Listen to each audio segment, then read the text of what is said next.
Monthly basis पे share होता था। तो हम दो तरीके से कर सकते हैं, एक तो मेनली ये है कि हम अपना कारोबार कर लें कि भाई मेरी ही इन्वेस्टमेंट है, मैं ही मेहनत कर रहा हूँ, या तो ये है कि मैं किसी के लिए बिल्ड कर लूँ। दोनों तरीके से पॉसिबल है। ठीक हो गया। तो हमारे पास बेसिक सा ये दराज का एक कह लें कि लुक एंड फील देख लें। इसकी आप वेबसाइट है दराज की, आप लोगों ने हो सकता है बहुत सारे लोगों ने विजिट की हो। ये जो बैनर होता है फ्रंट पेज का बैनर कहलाता है ये बड़े ब्रांड्स को अलॉट होता है क्योंकि इसके चार्जेस काफ़ी हाई हैं। अब जैसे आप ऐड अगर देख रहे हैं यहाँ पे 12-12 दराज की ऐड चल रही है। ये भी स्लाइडर मूव होगा तो आप देखें इसको। और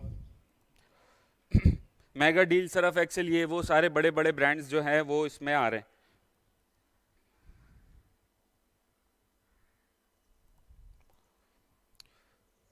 तो आप लोग भी नॉर्मल यहाँ पे डिस्प्ले कर सकते हैं कि भाई एज अ कस्टमर कोई अगर आ रहा है तो वो आपकी चीज़ देखे। अब जैसे पीएनजी ब्रांड की है, दराज की अपनी इटसेल्फ सेल्स हैं, नीचे मजीद और बैनर्स आ रहे होते हैं। ठीक है, यहाँ पे फिर कुछ कैटेगरीज आ रही हैं आपके पास, जिसमें दराज मार्ट है। ठीक है, उसके बाद हमारे पास फैशन है, वुमेन फैशन है, ब्यूटी है, फर्नीचर एंड डिकोर है। फिर कुछ फ्लैश सेल के नाम से कुछ से हमारे पास क्या कहते हैं चीज़ें आ रही होती हैं नॉर्मली 12 घंटे के लिए अलॉट होता है। अब एक अगर सेलर है उसने एक चीज़ लिस्ट कर दी, कस्टमर को कैसे दिखेगी? तो फ्लैश सेल का जो पॉइंट होता है उससे ये होता है कि यार जो भी ट्रैफिक आ रहा है डायरेक्ट मेन पेज पे आएगा, मेन पेज पे प्रोडक्ट पे आपकी चांसेस ज़्यादा होते हैं कि सेल हाई हो, विजिटर ज़्यादा अच्छे मिले आपको। फिर हमारे पास दराज मॉल का एक सेक्शन है। अभी हम देख रहे होंगे कि दराज मॉल क्या चीज़ है, नॉर्मल सेलर क्या चीज़ है, ये सारी चीज़ें एक नज़र हम मार लेते हैं कि दराज के नंबर्स क्या कह रहे हैं, किस तरीके से दराज चल रहा है आजकल, क्या कह रहा है। ठीक है,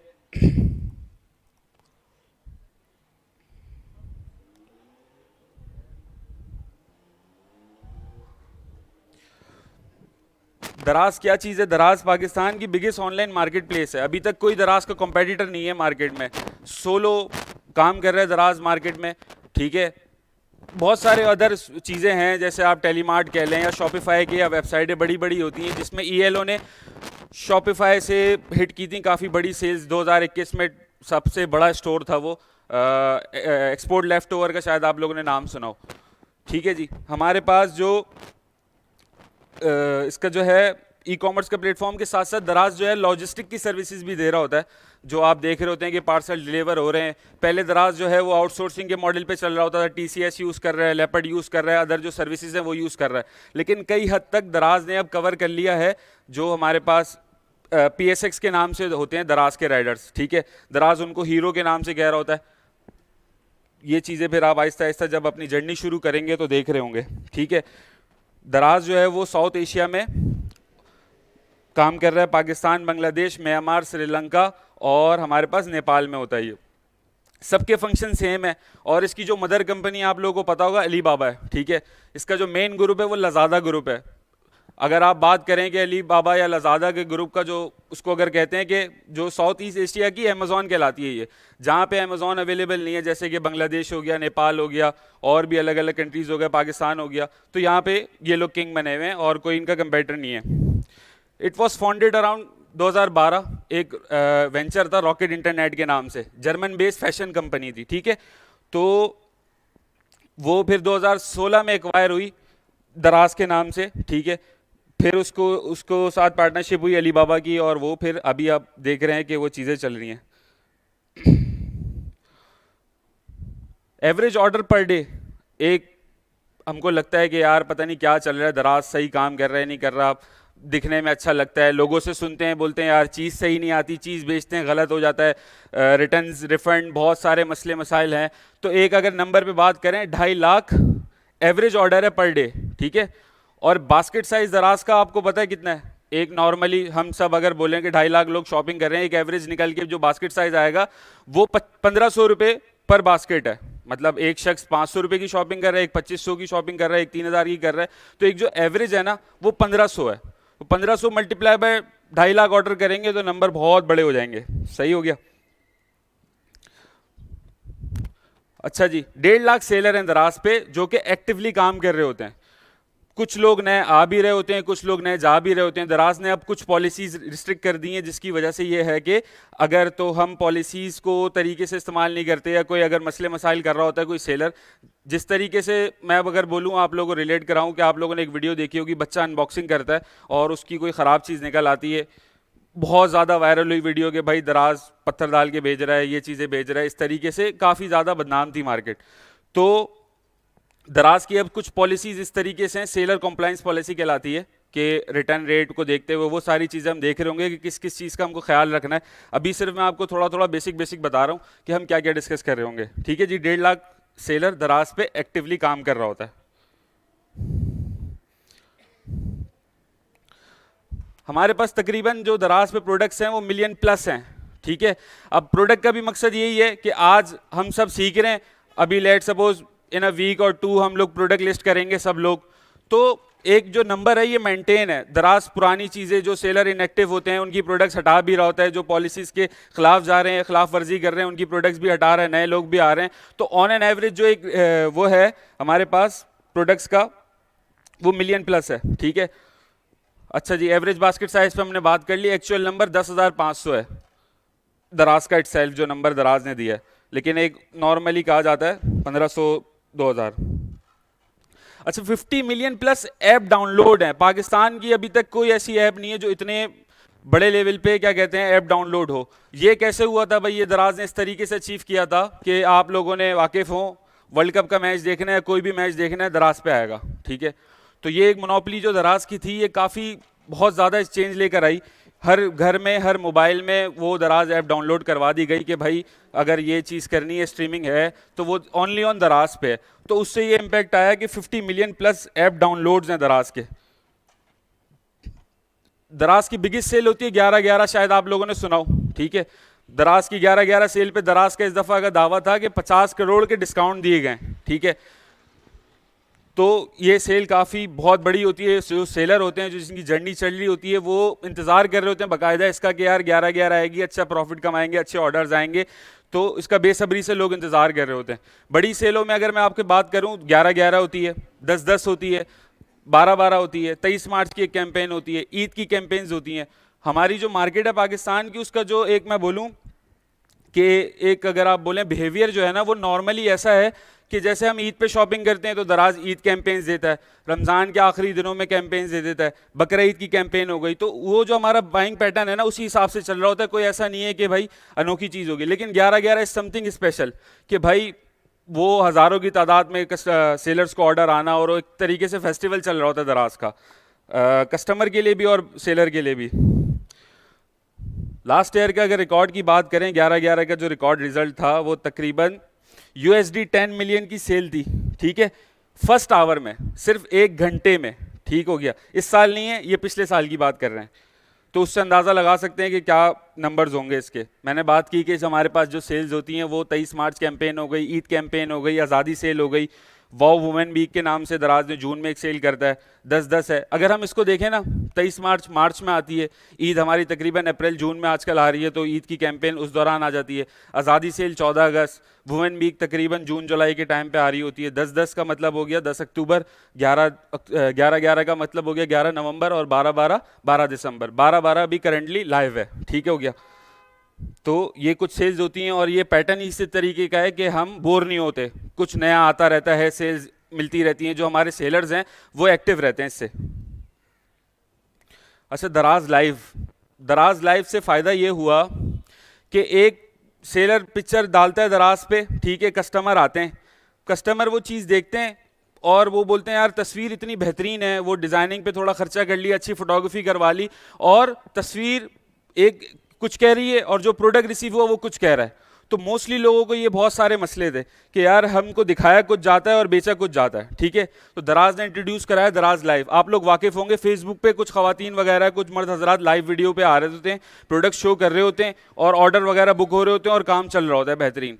तो ये एक पैटर्न जो है वो काफ़ी मशहूर था पाकिस्तान में, मार्केट में इसकी कन्वर्जन बहुत अच्छी थी, तो दराज इसको लेकर आया। ठीक है, दराज लाइव के नाम से ये 2021 के एंड में लॉन्च हुआ था, और इसके रिजल्ट्स काफ़ी बेहतरीन है। क्यों बेहतरीन है भाई?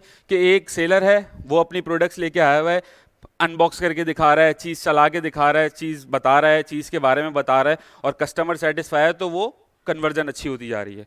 प्लस ये है कि हमारे पास जो था एक दराज का एक सेल्फ मार्केटिंग टूल कोई नहीं था शुरू में, अब तो आ गया है। तो ये था कि अगर कोई सेलर है, न्यू जर्नी स्टार्ट कर रहा है, पब्लिक को कैसे एंगेज करे, तो दराज लाइव करके वो 1000 लोग 2000 लोग एट अ टाइम यूज करके वो दिखा सकता है उसको। तो ये जो है वो काफ़ी अच्छा रहा जर्नी में दराज लाइफ का कॉन्सेप्ट। इसका थोड़ा सा आर्टिकल है कि भाई किस तरीके से शुरू हुआ। अच्छा, फिर दराज लाइफ का जो है फायदा अभी देख लेते हैं इसका। पीएसएल हुई, ठीक है, दराज ने क्रॉस 200 प्लस करोड़ व्यूज किए, ठीक है, फर्स्ट पीएसएल की लाइव स्ट्रीमिंग में। फिर हमारे पास वर्ल्ड कप आया था, पिछली 11-11 के साथ ही आया था, तो वो एक टर्निंग पॉइंट था, क्योंकि पब्लिक आ रही है, लेट सपोज लाखों में लोग आ रहे हैं, करोड़ों में लोग आ रहे हैं, 1% 2% भी कन्वर्जन होती है तो सेलर जो है वो तो खुश हैं कि पब्लिक आ रही है मैच देखने, बीच में ऐड आया, किसी ने क्लिक कर दिया, कन्वर्ट हो रहा है, सेल्स आ रही हैं। तो ये जो प्लेटफॉर्म था दराज लाइफ का वो बहुत फायदेमंद साबित हुआ लोगों के लिए। अच्छा जी, दराज मॉल की बात करते हैं। मैं अगर आपको नॉर्मली बोलूं कि एक शख्स है जिसकी नॉर्मल सी दुकान है और एक शख्स है जिसने मॉल में दुकान ले ली, ठीक है, डॉल्फिन मॉल में दुकान ले ली, क्लिफ्टन में दुकान ले ली, हाई फाई बेहतरीन दुकान, ब्रांडेड सारी चीज़ें। तो दराज मॉल का जो दराज इट सेल्फ कॉन्सेप्ट कहता है वो ये कहता है कि दराज mall is a dedicated channel with carefully created selection of branded products source directly from brand और देयर ऑथोराइज सेलर। अब इसको आसान लफ्ज़ों में अगर मैं आपके से कन्वे करूँ बात को, तो ये है कि भाई या तो आप खुद ब्रांड हो, ठीक है, या जैसे मैं बोलूं कि मैं खुद सरफ एक्सेल हूँ, ठीक है, मैं जाऊंगा दराज पे as a D mall sell करूंगा। या मैं बोलूं कि भाई मैं सरफ एक्सेल वालों के पास गया, मैंने उनसे ऑथराइजेशन ले ली कि भाई मैं आपको सेल कर रहा हूं दराज पे, तो अगर वो मुझे ऑथराइजेशन अलॉट करते हैं तो उस केस में मैं दराज मॉल पे सेल कर सकता हूं। सरफ एक्सेल की हमने एग्जाम्पल ली, बहुत सारे ब्रांड्स होते हैं। अच्छा, एक नॉर्मल अगर बात करें कि दराज मॉल से फ़ायदा क्या है हम लोगों के लिए, नॉर्मल लोगों के लिए एक अगर जर्नी शुरू कर रहे हैं तो दराज मॉल का फ़ायदा क्या है। हमने बात की कि दराज पे रिटर्न रिफंड 2 नंबरियाँ बहुत हुई, ओवरऑल जो इम्पैक्ट आया लोगों में वो ये था कि यार मसले मसाइल बहुत सारे हैं दराज के, लोग खुश नहीं थे, जो कस्टमर शॉपिंग कर रहा है वही खुश नहीं है, तो फ़ायदा क्या है इसका। तो दराज ने इस चीज़ को देखते हुए 2019 में ये लॉन्च किया था दराज मॉल। दराज इसको ये लेकर आया, 3 चीज़ें मेनली थी कि ट्रस्टेड सेलर होगा, ठीक है, 100% प्रोडक्ट की गारंटी होगी और 14 डेज इजी रिटर्न होगा। आप एक चीज़ मंगवाते हो और आपको नहीं समझ में आती, आप उसको रिटर्न कर देते हो, ठीक हो गया। तो इससे क्या हुआ कि बिल्कुल कस्टमर का पैटर्न चेंज हुआ, नॉर्मल सेलर को छोड़ के उसने दराज मॉल को प्रेफर करना शुरू कर दिया कि यार ऑथेंटिक चीज़ आएगी, क्योंकि कौन बेच रहा है भाई, ब्रांड बेच रहा है। हम कैसे ब्रांड हो सकते हैं, हम लोगों को नॉर्मल लीगलाइजेशन करनी पड़ती है। लेट सपोज दराज का जो क्राइटेरिया है कि दराज मॉल का हमारा क्या क्राइटेरिया है, नोट डाउन करें चीज़ों को, ये फिर मेजर चीज़ें हैं काफ़ी सारी। दराज मॉल का मेनली जो क्राइटेरिया दराज आपसे कहता है कि 40 प्लस एसक्यू होने चाहिए स्टोर पे, ठीक है। एसक्यू क्या होता है, एक प्रोडक्ट हो गई, समथिंग माउस हो गया मेरे पास, अभी अगर मैं बात करूं माउस का पैड हो गया, डिफरेंट चीज हो गई, या पैक ऑफ 2 माउस हो गए, ये 2 एसक्यू हो गए। इस तरीके से अलग अलग एसक्यू ब्रांड की रिक्वायरमेंट होती है कि एक आप ब्रांड देखते हैं वो किसी नीश में मल्टीपल प्रोडक्ट्स में होता है, ऐसा नहीं होता कि वो एक प्रोडक्ट 2 प्रोडक्ट पे काम कर रहा है। तो मेनली पहला ये हो गया कि 40 एसक्यू दराज कहता है, 15 20 25 में भी मान जाता है वो, लेकिन एक जो मेनली रिटर्न में क्राइटेरिया दराज का वो 40 प्लस एसक्यूज मांगता है वो आपसे। अच्छा, फिर दूसरे नंबर पे वो आपसे मांगता है ट्रेडमार्क, ठीक है। हम अगर बात करें इसको आसान लफ्ज़ों में तो आईपीओ पाकिस्तान का एक इदारा है जो कि रजिस्टर्ड करता है आपके नामों को, आपकी सारी चीज़ों को, डिटेल्स को, कि भाई क्या ब्रांड नेम है, किस कैटेगरी में काम कर रहे हैं, क्या क्लास है, वो ट्रेडमार्क हमारे पास डी मॉल के लिए रिक्वायर्ड होता है। 2 चीज़ें हो गई, 40 प्लस एसक्यू और ट्रेडमार्क, ठीक है। नंबर थ्री ये है कि भाई ब्रांडिंग होनी चाहिए, आपकी अपनी ब्रांडिंग होनी चाहिए। एग्जाम्पल के तौर पे कि मैं एक प्रोडक्ट बना रहा हूँ समथिंग, या मैं मार्केट से भी लेके बेच रहा हूँ बल्क में, कहीं से मुझे कैटेगरी मिली हुई है, मैंने उसका ट्रेडमार्क किया हुआ है, लेकिन मुझे ब्रांडिंग अपनी देनी पड़ेगी। ब्रांडिंग एग्जाम्पल के तौर पर हम बात करें, अगर ख़वातीन रिलेट कर सकेंगी, एक नॉर्मल सूट लेते हैं हम लोग, ठीक है, या एक खादी वगैरह से लेते हैं, डिफरेंस आता है, प्रॉपर पैकेज है उसकी शॉपर हो गई, उसकी इनर पैकिंग हो गई, उसका कार्ड वगैरह हो गया, प्रिंट वगैरह सारी चीज़ें, तो एक मेजरली फ़र्क है। तो इसी को हम थोड़ा सा और प्रीमियम करके देखेंगे कि ब्रांडिंग ओवरऑल आपकी अपनी पैकेजिंग होनी चाहिए, अपनी ब्रांडिंग होनी चाहिए, सारी चीज़ें, ये भी एक रिक्वायरमेंट है।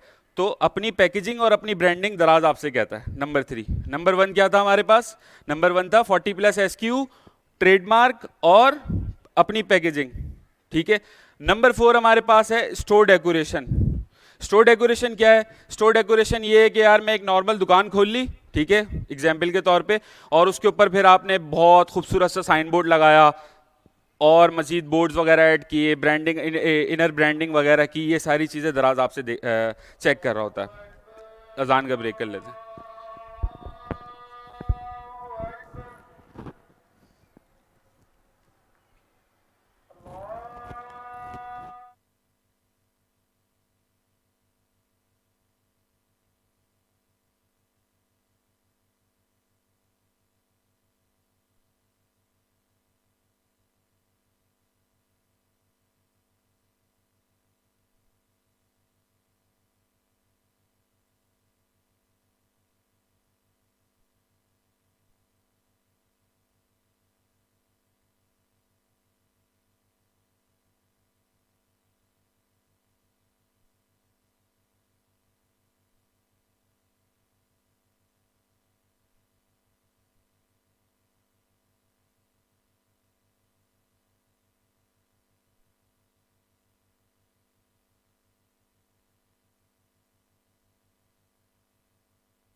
अच्छा जी, तो दराज मॉल के 4 बेसिक से रिक्वायरमेंट हैं। रिपीट मैं कर देता हूँ। 40+ SQ दराज हमसे कह रहा है, प्रॉपर लीगलाइजेशन कह रहा है जिसमें ट्रेडमार्क वगैरह ये सारी चीज़ें आ जाती हैं। नंबर 3 हमसे वो अपनी पैकेजिंग मांग रहा है, अपनी ब्रांडिंग, ठीक है, और स्टोर डेकोरेशन प्रॉपर मांग रहा है। अभी हम देखेंगे किस तरीके की स्टोर डेकोरेशन होती है, क्या होता है ट्रेडमार्क, ये सारी चीज़ें हम डिटेल में डिस्कस करेंगे। अभी मैं सिर्फ आप लोगों को थोड़ा थोड़ा टॉपिक के बारे में बता रहा हूँ कि क्या क्या चीज़ें हैं दराज के अंदर, ठीक है। दराज मॉल को हमने देख लिया। हमने जैसे बात की दराज के, जब मॉल को इंट्रोड्यूस किया गया 14 डेज इजी रिटर्न कहा गया, फास्ट डिलीवरी कही गई और 100% ऑथेंटिक बात की गई दराज की तरफ से, ठीक हो गया।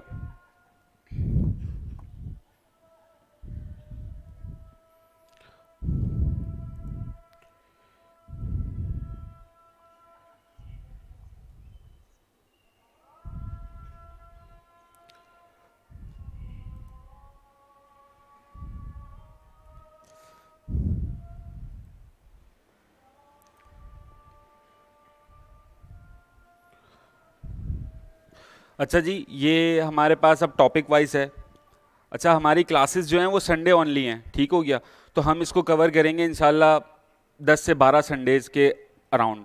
और टॉपिक इस तरीके से होंगे कि अकाउंट क्रिएशन अगर एक दिन हम देख रहे हैं, प्रोडक्ट हंटिंग हम एक दिन देख रहे हैं, तो कोई भी बच्चा अगर कोई बीच में मिस करता है तो उसके लिए बहुत मुश्किल हो जाएगा। और मेरी कोशिश ये होगी कि जिस तरीके से हम एक टॉपिक डिस्कस करें कि अकाउंट क्रिएशन डिस्कस करें, ठीक है, प्रोडक्ट हंटिंग डिस्कस करें, तो आप लोग साथ साथ करें। ऐसा नहीं हो कि यार हाँ करते हैं, लिख लिया, बाद में करते हैं, तो वो चीज़ ना आप फिर मिस कर देंगे। हाथ के हाथ ये होगा कि एक ग्रुप भी बन गया हमारा, वहाँ पे आप लोग क्यूरी रेस कर सकते हैं, आपको टाइमली चीज़ों का जवाब दिया जा रहा होगा कि किसी को कोई इशू है, प्रॉपर नोट डाउन करें। और कोशिश ये करें कि जैसे इस संडे अगर कोई टॉपिक डिस्कस हो रहा है, वो आप जो वीक है उसमें कोशिश करें कि उस पर काम करें, ठीक है। तो फ़ायदा होगा आप लोगों का। और आप लोग साथ साथ जो है चीज़ें कर रहे होंगे कि अब लेट सपोज मैंने कहा कि प्रोडक्ट हंटिंग हमने देखी, सही है, उसके बाद हमने क्या कहते हैं सोर्सिंग पे बात की। तो अगर आप लोग साथ साथ कर रहे होंगे, मज़ा आएगा चीज़ें करने में और लाइव अकाउंट पे काम करने में। मैं भी आप लोगों को लाइव अकाउंट पे सारी चीज़ें दिखा रहा हूँ कि भाई किस तरीके से इंप्लीमेंटेशन होती है, किस तरीके से सारी चीज़ें कर रहे होंगे। तो उसका जो है बेसिक सा मज़ा आप लोगों को आएगा साथ करने में चीज़ों का। तो अब हमारे पास अगर हम बात करें अकाउंट क्रिएशन हो गई, ठीक है, दराज के किस तरीके के अकाउंट हैं, टाइप्स ऑफ अकाउंट आ जाता है, कितने टाइप के दराज अकाउंट ऑफर करता है अभी देख लेते हैं। कंपनी क्रिएशन है, बैंक अकाउंट की डिटेल दराज आपसे मांगता है और साइन अप आपसे मांगता है। अब हम देख लेते हैं कि भाई ये दराज हमसे क्या कहाँ कहाँ क्या क्या मांग रहा है।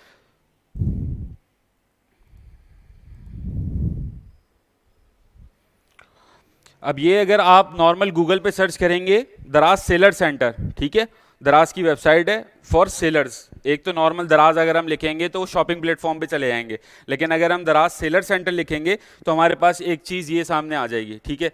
तो अब यहाँ पे हमारे पास एक ऑप्शन है कि क्रिएट अकाउंट।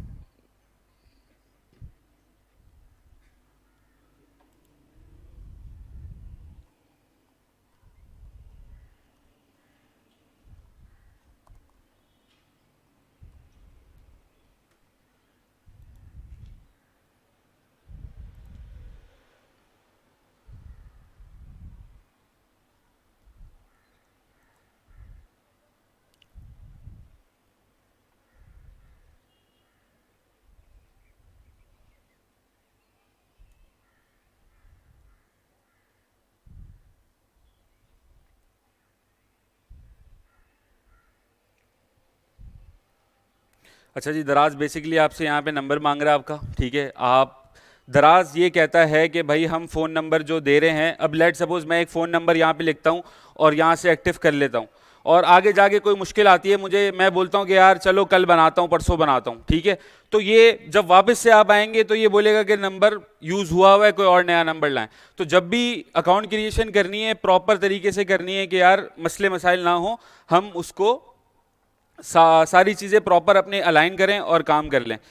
यहाँ पे ये अभी नई अपडेट्स के बाद ये क्या कहते हैं, हमारे पास नंबर पहले मांग रहा है, फिलहाल अभी हमारे पास नंबर की तैयारी नहीं है। मैं आपको बैकएंड से दिखा देता हूँ कि क्या रिक्वायरमेंट्स हैं, एक मिनट दीजिएगा।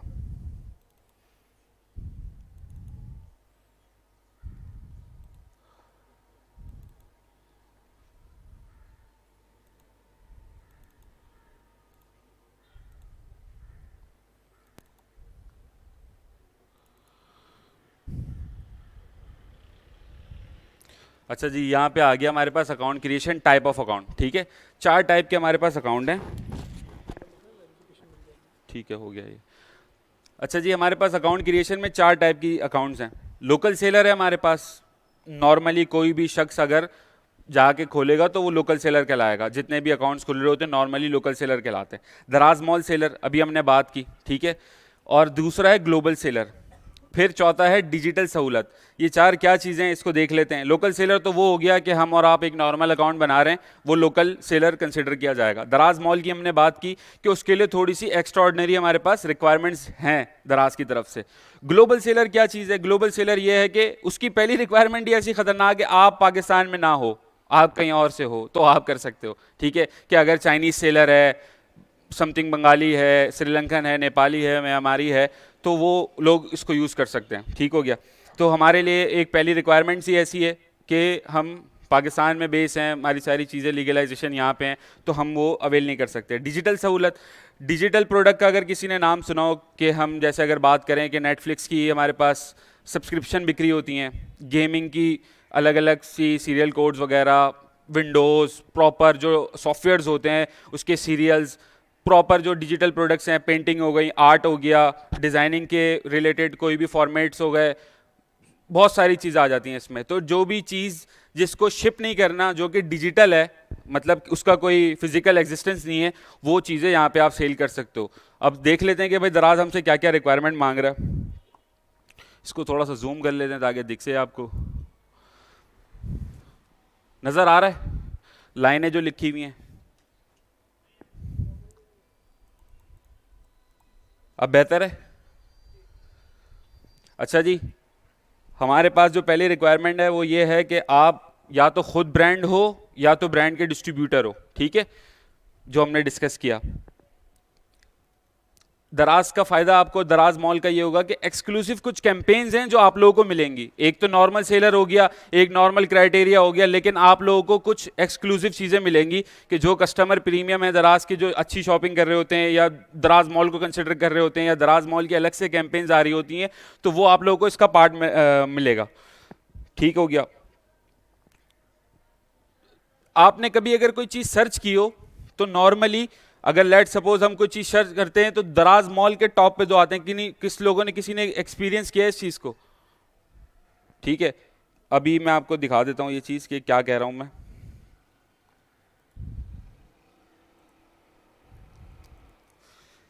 कोई भी चीज सर्च कर लेते हैं, कोई भी एग्जाम्पल दें, हैंड फ्री सर्च कर लेते हैं, नॉर्मल सी है।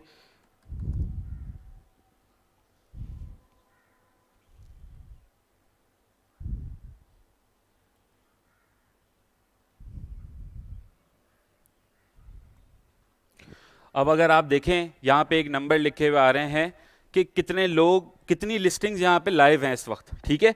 और उसके बाद अगर आप देखें कि ये सब सेलर्स की अलग अलग प्रोडक्ट्स आ रही हैं। मैं इसको थोड़ा सा छोटा कर देता हूँ कि पेज दिख सके आप लोगों को।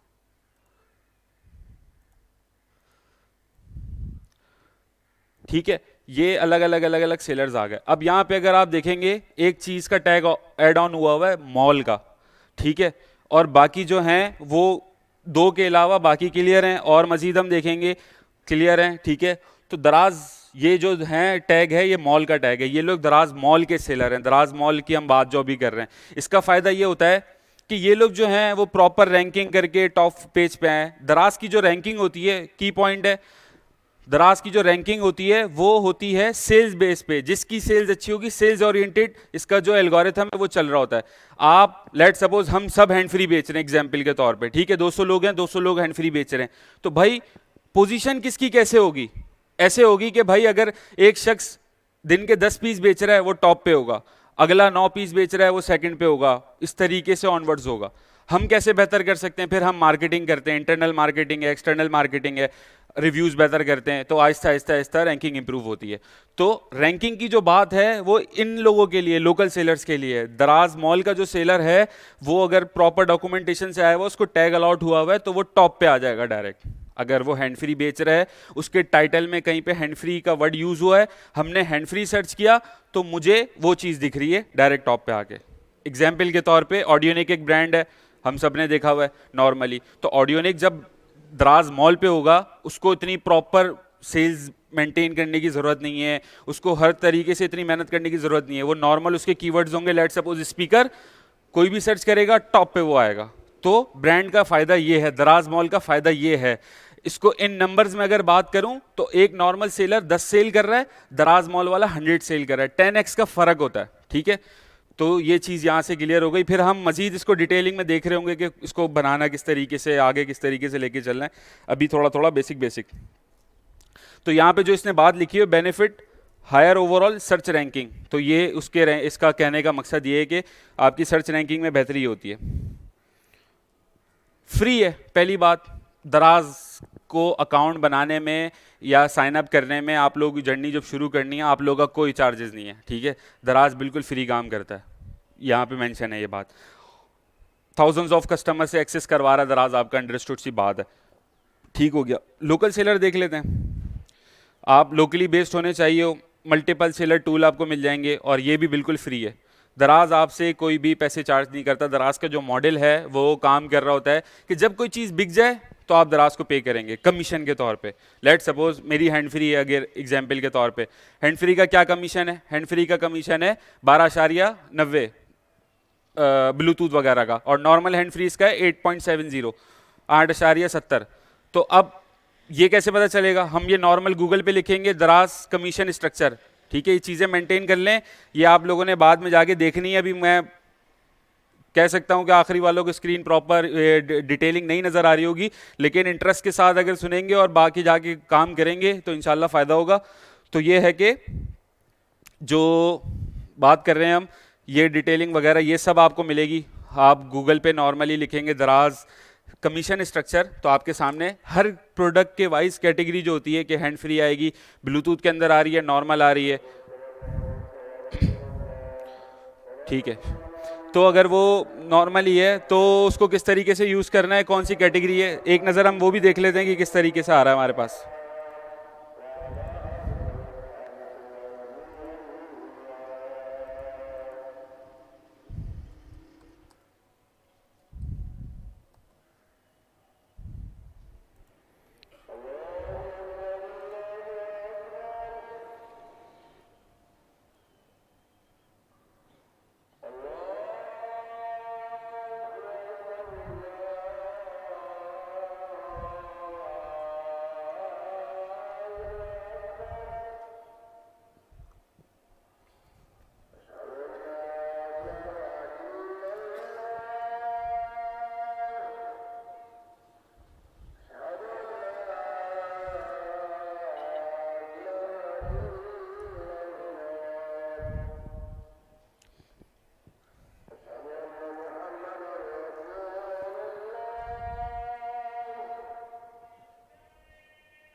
अच्छा जी, ये एक नॉर्मल मैंने गूगल पे टाइप किया दराज कमीशन स्ट्रक्चर, ठीक है, तो मेरे सामने ये रिजल्ट्स आ गए। आप लोग भी नॉर्मल इसको यूज़ कर सकते हैं।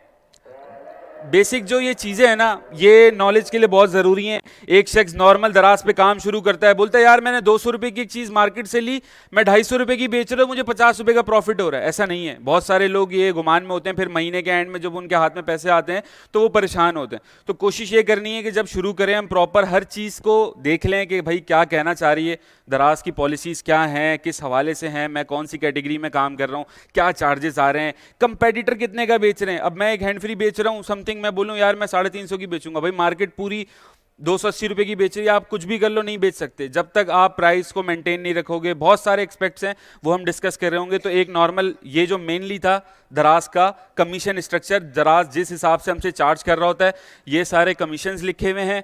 ये पहले तो पहली जो कैटेगरी है अगर आप देखेंगे L1 के नाम से दराज इसको कह रहा है, टेयर 1 कह लें इसको, कि बैग्स एंड ट्रैवल, ठीक है, एक नॉर्मल बात हो गई। वाइड कैटेगरी आ गई, उसके अंदर किड्स बैग आ गए, ठीक है, उसका 10% कमीशन है नॉर्मली। अब अगर मैं बोलूं कि मुझे ढूंढना है मेरी हैंड फ्री के बारे में, तो मैं हैंड फ्री सर्च कर लेता हूं कंट्रोल F दबा के, और वो मेरे सामने आ जाएगी। फिलहाल नहीं आ रही।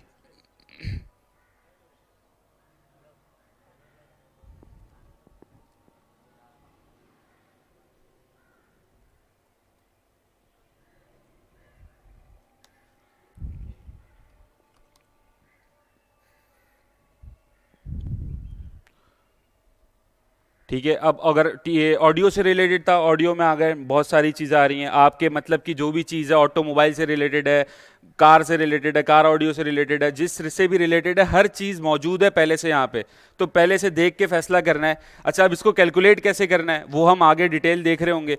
मेनली अलग अलग कमीशंस हैं, फिर आपकी डिलीवरी चार्जेस लग रहे होते हैं, फिर आपका क्या कहते हैं, नॉर्मली बोलूँ पेमेंट हैंडलिंग फ़ी दराज चार्ज कर रहा होता है, 3-4 चीज़ें दराज चार्ज कर रहा होता है, तो वो हम देख रहे होंगे। बेसिकली कमीशन का ये हो गया हमारे पास, ठीक है। तो दराज जो ये बात कह रहा है कि यार मैं क्या कहते हैं आपसे कोई भी चार्जेस नहीं ले रहा,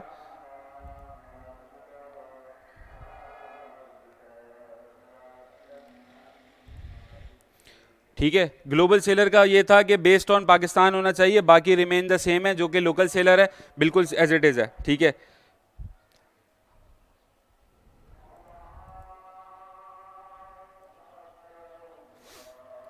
अब अगर पहले अभी तो जैसे ये फ़ोन नंबर वाला पेज आया, इसके अलावा अगर हम नॉर्मल बोलें कि फ़ोन नंबर हमने डाल दिया, अगला इंटरफेस क्या है, अगला इंटरफेस ये है, आपसे पूछ रहा है इंडिविजुअल या बिजनेस, ठीक है। आपको डिसाइड करना है ये कि मैं एज ए इंडिविजुअल काम करना चाह रहा हूँ या बिजनेस चाह रहा हूँ। मैं अभी आपको क्लियर कर देता हूँ, रान ख़त्म हो जाए। आपने यहाँ से सेलेक्ट करना है, पाकिस्तान है, बांग्लादेश है, अलग अलग जो भी कंट्रीज़ हैं वहाँ का मुल्क का झंडा हो गया, आपका फ़ोन नंबर हो गया, और आप अगले पेज पे जाएंगे, ठीक है। इंडिविजुअल सेलर की जो आपसे रिक्वायरमेंट दराज कह रहा है, वो CNIC फ्रंट एंड बैक मांग रहा है आपसे, आपका बैंक अकाउंट मांग रहा है, और आपका फ़ोन नंबर और ईमेल। बिल्कुल सिंपल है, ठीक है, हर शख्स के पास मौजूद है, ठीक है। अगर कोई बोले यार मैं स्टूडेंट हूँ, मेरे पास चीज़ें अवेलेबल नहीं है, ये तो वालिद साहब के NIC पे बना सकता है, वालिद साहब के बैंक अकाउंट पे बना सकता है नॉर्मली। अच्छा, अब एक चीज़ नोट करने वाली बात है, जो लोगों को मसला आता है वो ये आता है कि मेरे NIC पे नाम है हारिस जुनैद, ठीक है, और मेरे बैंक अकाउंट का नाम है हारिस मालकानी। अगर ये दोनों चीज़ें आपस में रिलेट नहीं कर रही हैं, एरर आ जाएगा, ठीक है। दराज को सेम चाहिए चीज़, जो आपके NIC पे है वही आपका बैंक अकाउंट होना चाहिए, ठीक है। तो ये एक बहुत बारीक सा पॉइंट है, लेकिन लोग परेशान रहते हैं कि यार वो अप्रूव ही नहीं हो रहा। तो एक मेनली ये है कि भाई जो NIC में हमारे पास डिटेल हैं हमको वही चाहिए। क्लियर हो गया? तो ये चीज़ नोट कर लें। इंडिविजुअल सेलर के लिए हमारे पास NIC मांग रहा है दराज हमसे, बैंक अकाउंट की डिटेल मांग रहा है, फ़ोन नंबर मांग रहा है, और वो मांग रहा है। अगर किसी शख्स के पास, अगर वो बोले मैं स्टूडेंट हूँ या मेरा NIC नहीं बना, तो अपने वालिद साहब की डिटेल पे बना सकता है, कोई मसला नहीं है। एक NIC पे एक ही स्टोर बन सकता है दराज का, ठीक है। अगर कोई रीज़न होते हैं, कोई मसले मसाइल होते हैं, पुराना कोई डिलीट हो गया, उड़ गया, कोई मसले मसाइल हो गए, उस केस में आप दराज से बात करके दूसरा खोल सकते हो। लेकिन एज अ नॉर्मल पर्सन हम साइन अप कर सकते हैं एक NIC से एक ही, ठीक है। तो सारी चीज़ें सोच समझ के करनी है, ऐसा नहीं है शौक में ट्राई कर लिया कि यार ये तो गलत हो गया, मसला हो गया, अब ढूंढ रहे हैं कि यार फ़ोन नंबर नहीं मिल रहा, नई सिम खुलवानी पड़ रही है। तो सारी चीज़ें तरीके से करनी है। बैंक अकाउंट ना हो तो दराज की अब रिसेंट नई पॉलिसीज हैं कि आप इजी पैसा, जैस कैश, सारी चीज़ों से साइन अप कर सकते हैं। इशू इसलिए आता है कि अगर मैं बोलूँ इजी पैसा से मैंने साइन अप किया, हमारी लिमिट होती है वहाँ पे कुछ, ठीक है। अब अगर मैं बात करूं कि दराज का नॉर्मल वीकली जो पे आउट होता है, वो अगर आप अच्छा बेचना शुरू कर दिया आप लोगों ने, 50-60 हज़ार रुपये नॉर्मल सी बात है। जब वो आएंगे आप निकलवाएंगे, ट्रांजैक्शन का लिमिट का बैरियर आ जाता है, वो तो बैंक ही बेहतर रहता है। लेकिन किया जा सकता है इजी पैसा, जैस कैश और जितनी सादा पे वगैरह ये नई ऐप्स हैं, इस पर भी काम हो सकता है। वही सिंपल ये है कि अगर मेरा ना एनआईसी पे जो नाम है वही ऐप पे इजी पैसा पे भी वही सेम नाम होता है, इजी पैसा पे भी हम एनआईसी जमा करवाते हैं, तो डिटेल्स रिमेन द सेम है, आप किसी भी यूज़ कर सकते हैं।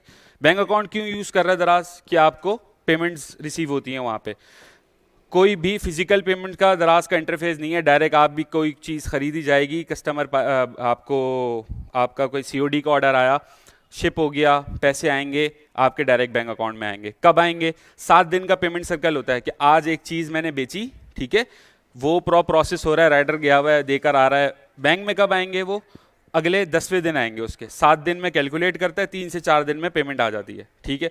7 डेज का सर्कल होता है, महीने में 4 होते हैं और 10 दिन के हिसाब से आ रही होती हैं। बहुत लेट हो जाता है अगर जैसे 11-11 आ गई, बड़ा इवेंट है, इन्वॉल्व है दराज प्रॉपर तरीके से, या कोई हॉलीडे आ गया, तो वो 10 से 12 दिन हो जाता है।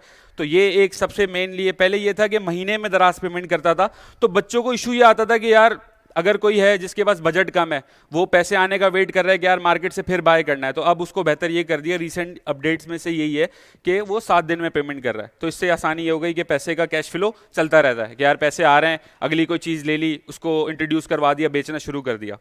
अच्छा, इंडिविजुअल सेलर के फ़वाइद देख लेते हैं हम। अगर ऐसा कूद रहे हैं इसमें काम करने के लिए और सारे जवान लोग ही हैं, तो अब ये फ्री ऑफ कॉस्ट है, इजी साइन अप है, आप नॉर्मली घर से बैठे बैठे कर सकते हैं। शॉर्ट टर्म के लिए अच्छा है। मैं आज बोलूं कि मुझे काम करना है दराज पे, मैं कूद जाता हूं उसके अंदर और मैं कर लूँगा, 1-1.5 साल में अच्छा काम कर सकता हूं, ओके हो गया। एक चीज़ यहाँ पे लिखी हुई है नॉन फ्लिपेबल। फ्लिपेबल एसेट अगर आप बात करें कि भाई तब्दील होने वाला या बिकने वाला, दराज आपका जो है वो डिजिटल एसेट है। आज मैं एक शॉप लेता हूँ सदर में, ठीक है, जिसकी वैल्यू अभी तो कुछ भी नहीं है, मैं उस पर मेहनत करता हूँ, कोई ब्रांड बेच रहा हूँ या प्रोडक्ट बेच रहा हूँ, स्टोर की फॉलोअर्स ग्रो हो रहे हैं, स्टोर की कम्युनिटी ग्रो हो रही है, लोग जितना इंगेज हो रहे हैं, एक स्टोर पॉपुलर होता जा रहा है, उसकी एक नाम बन गया। अगर वो ब्रांड है तो ब्रांड की आइडेंटिटी बन जाती है। आप लोगों को पता होगा नॉर्मल एक ब्रांड होता है, आहिस्ता आहिस्ता उसकी ऑडियंस बन जाती है, नॉर्मल लोग फिर वही नाम लेके शॉप करने आते हैं। तो इसी तरीके से सेम गोज टू दराज पे इसी तरीके से काम हो रहा होता है। तो जब वो स्टोर इतना बड़ा हो जाता है तो वो बिक सकता है, ठीक है। आप नॉर्मल स्टोर को बेच सकते हो, अब उसकी अलग अलग वैल्यूज़ होती हैं कि भाई अगर बिजनेस है वो इस आज के दौर में 50,000 रुपये लेट सपोज मंथली प्रॉफिट कर रहा है, तो वो एक्स होके मिलता है कि भाई 6x मिल जाएगा, 6 महीनों का मल्टीप्लाई होकर प्रॉफिट मिल जाएगा, ठीक है। और इन्वेंट्री की क्या वैल्यू है, बिजनेस की क्या वैल्यू है, उस हिसाब से दराज का अकाउंट बिक जाता है। क्यों बिकते हैं, क्यों खरीदे जाते हैं? वो इसलिए कि भाई अब लेट सपोज इरफान साहब हैं, इनके पास टाइम नहीं है दराज का अकाउंट बनाने का, ठीक है। आप एक स्टूडेंट हैं, आपके पास बहुत टाइम है अभी फिलहाल के लिए, ठीक है, आप वो स्टोर क्रिएट कर सकते हैं पूरी एनर्जी के साथ। लेकिन एक जो शख्स है जिसने टाइम गुजर गया, उसकी ज़िंदगी में और दीगर मसरूफियात हैं, वो टाइम नहीं लगा सकता। लेकिन दौर की क्या ज़रूरत है कि भाई दराज पे सबको होना है, सबकी प्रेजेंस ज़रूरी है। तो ये मार्केट में देखेंगे कि यार 6-8 महीने चला हुआ कोई अच्छा अकाउंट मिल जाए जिसकी एक क्रेडिट सेल्स हिस्ट्री अच्छी हो, क्रेडिट हिस्ट्री अच्छी हो, तो वो शख्स आपसे अकाउंट बाय कर लेगा, अपनी प्रोडक्ट्स वगैरह बेच रहा होगा। तो आपका जो अकाउंट है वो एक एसेट है, वो खरीदा बेचा जा सकता है, उसकी अपनी वैल्यू होती है और बहुत बड़ी बड़ी वैल्यू भी होती है, बहुत अच्छे अच्छे सौदे भी हो रहे होते हैं मार्केट में। नॉर्मली कहाँ बिकता है, कैसे बिकता है, वो फिर हम मजीद डिस्कस कर रहे होंगे। लेकिन इंडिविजुअल सेलर नॉन फ्लिपेबल है, इसको आप बेच नहीं सकते। क्यों नहीं बेच सकते?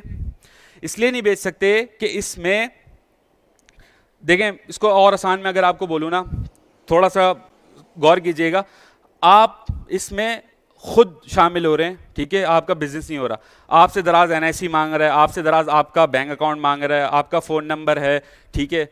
तो दराज की जो पॉलिसी है वो ये कहता है कि दराज कहता है कि कोई भी चीज़ आप चेंज नहीं कर सकते। आज आपने जो अकाउंट बना लिया वो सेम रहेगा, ठीक है।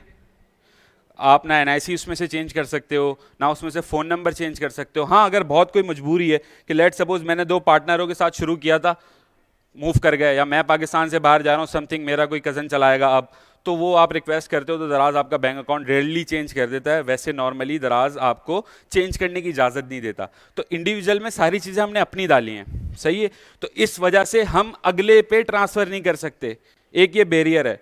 तो अभी जो बताने का मकसद ये है कि हमारी पहली क्लास है, अभी हम सब अकाउंट वगैरह क्रिएट करेंगे, आगे काम करना शुरू करेंगे।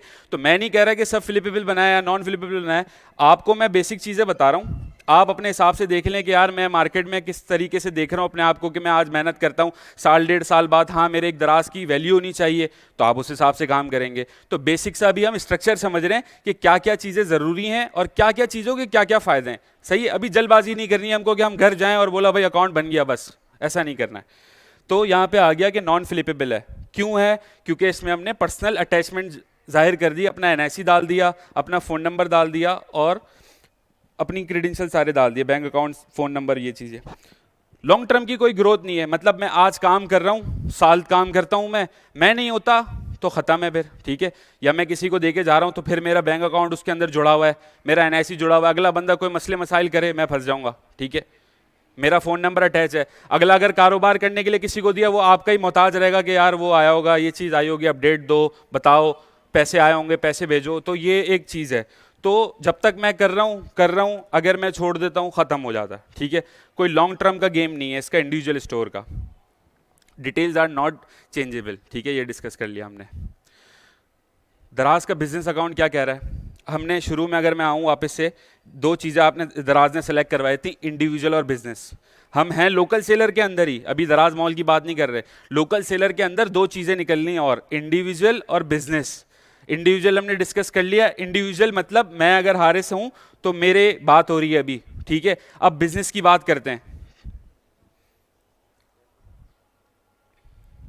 बिजनेस अकाउंट की क्या रिक्वायरमेंट्स हैं, एनटीएन, नेशनल टैक्स नंबर, ठीक है। आप फाइलर होते हो, रजिस्टर्ड होते हो पाकिस्तान गवर्नमेंट से, आपका एनटीएन होना चाहिए। एनटीएन भी नॉर्मली आप एनआईसी की तरह एक नंबर अलॉट हो जाता है, आप टैक्स पेयर हो जाते हो। बैंक डिटेल होती हैं, बैंक डिटेल, लेकिन आपको आपके बिजनेस की चाहिए। अब इसको अगर आसान लफ्ज़ों में कोशिश कीजिएगा समझने की, मैं हारिस, ठीक है, मेरा पर्सनल एनआईसी सब कुछ हारिस के नाम से, ठीक है, लेकिन अब मैं कारोबार कर रहा हूँ, मेरे कारोबार का नाम है ओखाई, ठीक है, ओखाई एंड सन समथिंग, एक मेरी बिजनेस की एग्जिस्टेंस आ गई, ठीक है। अब मैं बैंक जाऊँगा ना, मेरा जो बिजनेस रजिस्टर्ड हो गया, ओखाई मेमन जमात के नाम से हो गया, अब मैं बैंक अकाउंट गया, मैंने ओखाई मेमन नाम के से बैंक अकाउंट बनाया, पर्सनल बैंक अकाउंट नहीं बनाया, बिजनेस अकाउंट खुलवाया, ठीक है। वो भी कोई ऐसे चार्जेस एक्स्ट्रा नहीं है, लेकिन नॉर्मली थोड़ी सी पंचायत करते हैं कि लेटर हेड वगैरह चाहिए, प्रॉपर लीगलाइजेशन आपके पास होनी चाहिए। तो जब मैं इंडिविजुअल गया था, पर्सनल एनआईसी लेके गया था मीज़ान बैंक में, आप बोलो नॉर्मल आसान अकाउंट खुल जाता है, इजी पैसा की बात हो रही थी अभी, लेकिन बिजनेस अकाउंट में केस बिल्कुल डिफरेंट है। एनटीएन आ गया और बिजनेस बैंक अकाउंट आ गया, ठीक है। फ़ोन नंबर आ गया, वो भी कंपनी का खुल सकता है, और आप एक ईमेल नहीं बना सकते हो। अब फ्लिपेबल वाले टॉपिक को वापस लेकर आते हैं। अब अगर मैं बात करूं कि मैं आज एक स्टोर बनाया, इरफान भाई को मैंने सौदा कर दिया, इरफान भाई से मेरी बात हो गई कि यार ये स्टोर में बहुत जान है, ठीक है, सौदा हो गया, हमारी एक अमाउंट डिसाइड हो गई, और हम 6 महीने बाद अब इसको बेच रहे हैं। अब हम कैसे बेचेंगे, दराज की अगेन पॉलिसी वही है कि दराज कुछ भी आपको चेंज नहीं करने दे रहा, ठीक हो गया। अब मेरी एक कंपनी, ठीक है, मैं जाऊंगा अपनी लॉयर के पास, जो भी इदारा है वहाँ पे, मैं इरफान साहब से अपने आप को चेंज करवा लूँगा कि मैं अभी ऑनर था, अब ये न्यू ऑनर ऑनबोर्ड हो रहे हैं, ठीक है। Bank account remain the same रहेगा, फ़ोन नंबर कंपनी के नाम पे था, ईमेल कंपनी के नाम पे थी, ऑनरशिप ट्रांसफ़र हो गई, दराज भी एज इट इज़ रहा, दराज के स्टोर से आप बाहर आ गए, अगला ऑनर आ गया, आपका इंटरनल जो भी पैसों का लेन देन था वो हो गया। तो इस तरीके से मार्केट में ये चीज़ चल रही है। तो ये पॉसिबल जो है वो बिजनेस अकाउंट पे है कि आपकी अपनी कंपनी होनी चाहिए, ठीक है। कंपनी में भी अब 2-3 तरीके की कंपनीज हैं, आप सोल प्रोप्राइटर खोल सकते हो, आप एसएमसी प्राइवेट लिमिटेड खोल सकते हो, आप पार्टनरशिप फर्म होती है, अलग अलग तरीके से हैं, प्राइवेट लिमिटेड हो गई, तो आप कंपनीज में इस तरीके से आगे डिटेल कर सकते हैं। बिजनेस अकाउंट के फायदे देख लेते हैं। फ्री ऑफ कॉस्ट है, इजी साइन अप है, फ्री ऑफ कॉस्ट दराज के लिए है, लेकिन आपको कंपनी अगर अभी नहीं बनी हुई या मैं एनटीएन रजिस्टर्ड नहीं हूं तो मुझे थोड़ा सा खर्चा लॉयर पे करना पड़ेगा। मोस्टली कंपनीज बन रही होती हैं 4-5 हज़ार रुपये में बन जाती है, ठीक है, तो वो आपको एक कंपनी का इजाफी खर्चा है। मैं नहीं बोल रहा कि आपको बिजनेस अकाउंट ही बनवाना है, आपको इंडिविजुअल, मैं आपको सारी चीज़ें बता रहा हूँ। अब आप अपने आप को एक देखेंगे कि भाई मैं किस पोजीशन पे हूं, मुझे किस हिसाब से काम करना है और मैं अपने आप को कहाँ बेहतर देखता हूँ कि अकाउंट की वैल्यू बने, मैं आगे जाके बेचूं, कुछ और करूं, मल्टीपल स्टोर्स हो मेरे। बिजनेस अकाउंट में आप मल्टीपल स्टोर खोल सकते हैं। आज एक कंपनी का एक स्टोर है, अच्छा चल रहा है, अगली कंपनी पे इन्वेस्ट किया, एक और स्टोर खोल लिया। NIC is a different thing, NIC पे एक ही खुल सकता है। ठीक हो गया, फ्री ऑफ कॉस्ट हो गई, इजी साइन अप हो गया और लॉन्ग टर्म के लिए अच्छा है। मैं हूँ आज या कल मैं बोलूँ कि यार मेरा वीज़ा लग गया, मैं बाहर जा रहा हूँ, या मेरी पढ़ाई शुरू हो गई, या मुझे जॉब अच्छी मिल गई, मैंने समथिंग किसी कज़न के नाम पे कर दी कंपनी, किसी को भी दे सकता हूँ मैं, ऑनरशिप ट्रांसफ़र हो सकती है आपकी। फ्लिपेबल हो गया, लॉन्ग टर्म ग्रोथ हो गई और डिटेल्स आप चेंज कर सकते हो। दराज के अंदर रह के नहीं कर सकते, आप इजाफी कंपनी की ऑनरशिप चेंज करके किसी के नाम पे शिफ्ट कर सकते हो, क्योंकि आपका जो दराज का अकाउंट है वो कंपनी के नाम पे बना हुआ है, इंडिविजुअल जो था वो आपका था। ठीक है, हारिस और अगर मैं बोलूं उखाई मेमन जमात एक मेरी कंपनी हो गई, तो दो डिफरेंट थिंग हो गई। एक जो अकाउंट बनाया मैंने उखाई मेमन जमात की डिटेल्स पे बनाया और एक मैंने अपनी नाम पे बनाया, तो ये एक मेजर पार्ट हो गया। ठीक हो गया, क्लियर है? अगर किसी को नहीं समझ में आया तो एक दफ़ा और देख लेते हैं, किसी को मसला? ठीक है, फ़ोन नंबर आपको चेंज करने की ज़रूरत नहीं। अगर आप एक बिजनेस अकाउंट बनाते हैं, लेट सपोज आसान, आप एक कंपनी पे जाते हैं, बोलते हैं भाई ये मेरी कंपनी है, आप अपना फ़ोन नंबर निकलवा सकते हैं। तो अब अगर मैं लेट सपोज चेंज कर रहा हूँ, कंपनी पूरी दे रहा हूँ, तो फ़ोन नंबर भी चला जाए, मेरा पर्सनली लिंक नहीं है। और अगर और बोले यार कंपनी वाली सिम नहीं खुलवानी, पंचायत नहीं करनी, तो अभी एनआईसी पे एक सिम ली मैंने, समथिंग नंबर, अभी मेरा अंगूठा है, मैंने जब बेची मैंने वो बंद कर, अगले ने वही नंबर निकलवा लिया, तो ऐसा कोई मसला नहीं है उसका। अच्छा जी, रजिस्ट्रेशन फॉर दराज मॉल आ गया, थोड़ा सा ट्रिकी और मुश्किल चीज़ है ये, इसके फ़ायदे भी फिर ऐसे हैं, लेकिन अगर कोई शख्स अपने आप को देखता है कि हाँ यार मैं इसमें रहते हुए अच्छा काम कर सकता हूँ तरीके से, तो हम देख लेते हैं। कंपनी क्रिएशन है, बिजनेस अकाउंट में भी ज़रूरत थी और आपको यहाँ पे भी ज़रूरत है। ट्रेडमार्क चाहिए, ट्रेडमार्क हमने डिस्कस किया, पाकिस्तान का एक इदारा है आईपीओ, वो रजिस्टर्ड करके दे रहा होता है आपको। नॉर्मली दराज आपसे इसका ट्रेडमार्क लेटर मांग रहा होता है।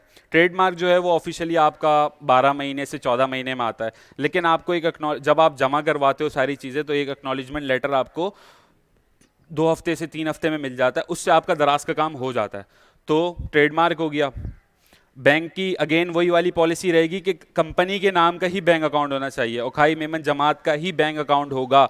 और बिल्कुल इसमें ऐसा नहीं करना है कि यार अल्फ़ाबेट इधर उधर हो गए कि मेरे नाम में डबल आर आ रहा है, मैंने एक आर लगा दिया या कोई समथिंग कुछ कर दिया। जो चीज़ जिस नाम से रजिस्टर्ड होगी सेम डिट्टो बिल्कुल बैंक में भी वही चाहिए होगा, वरना एरर आ जाएगा और फिर ज़ाया हो जाएगा कि यार कंपनी बनवा ली, अब आगे मैं चल नहीं पा रहा हूँ, टाइम भी ख़राब हो रहा होगा आपका।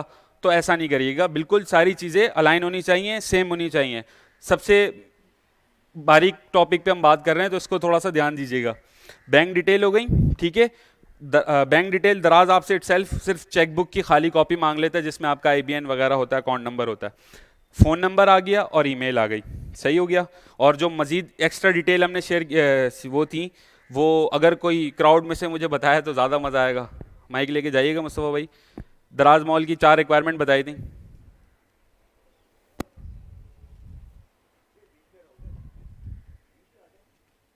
माइक खोलना।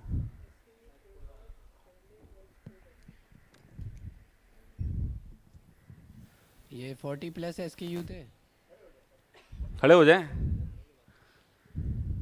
और ट्रेडमार्क था, डी मॉल की बात ट्रेडमार्क तो देख के बताया ना आपने।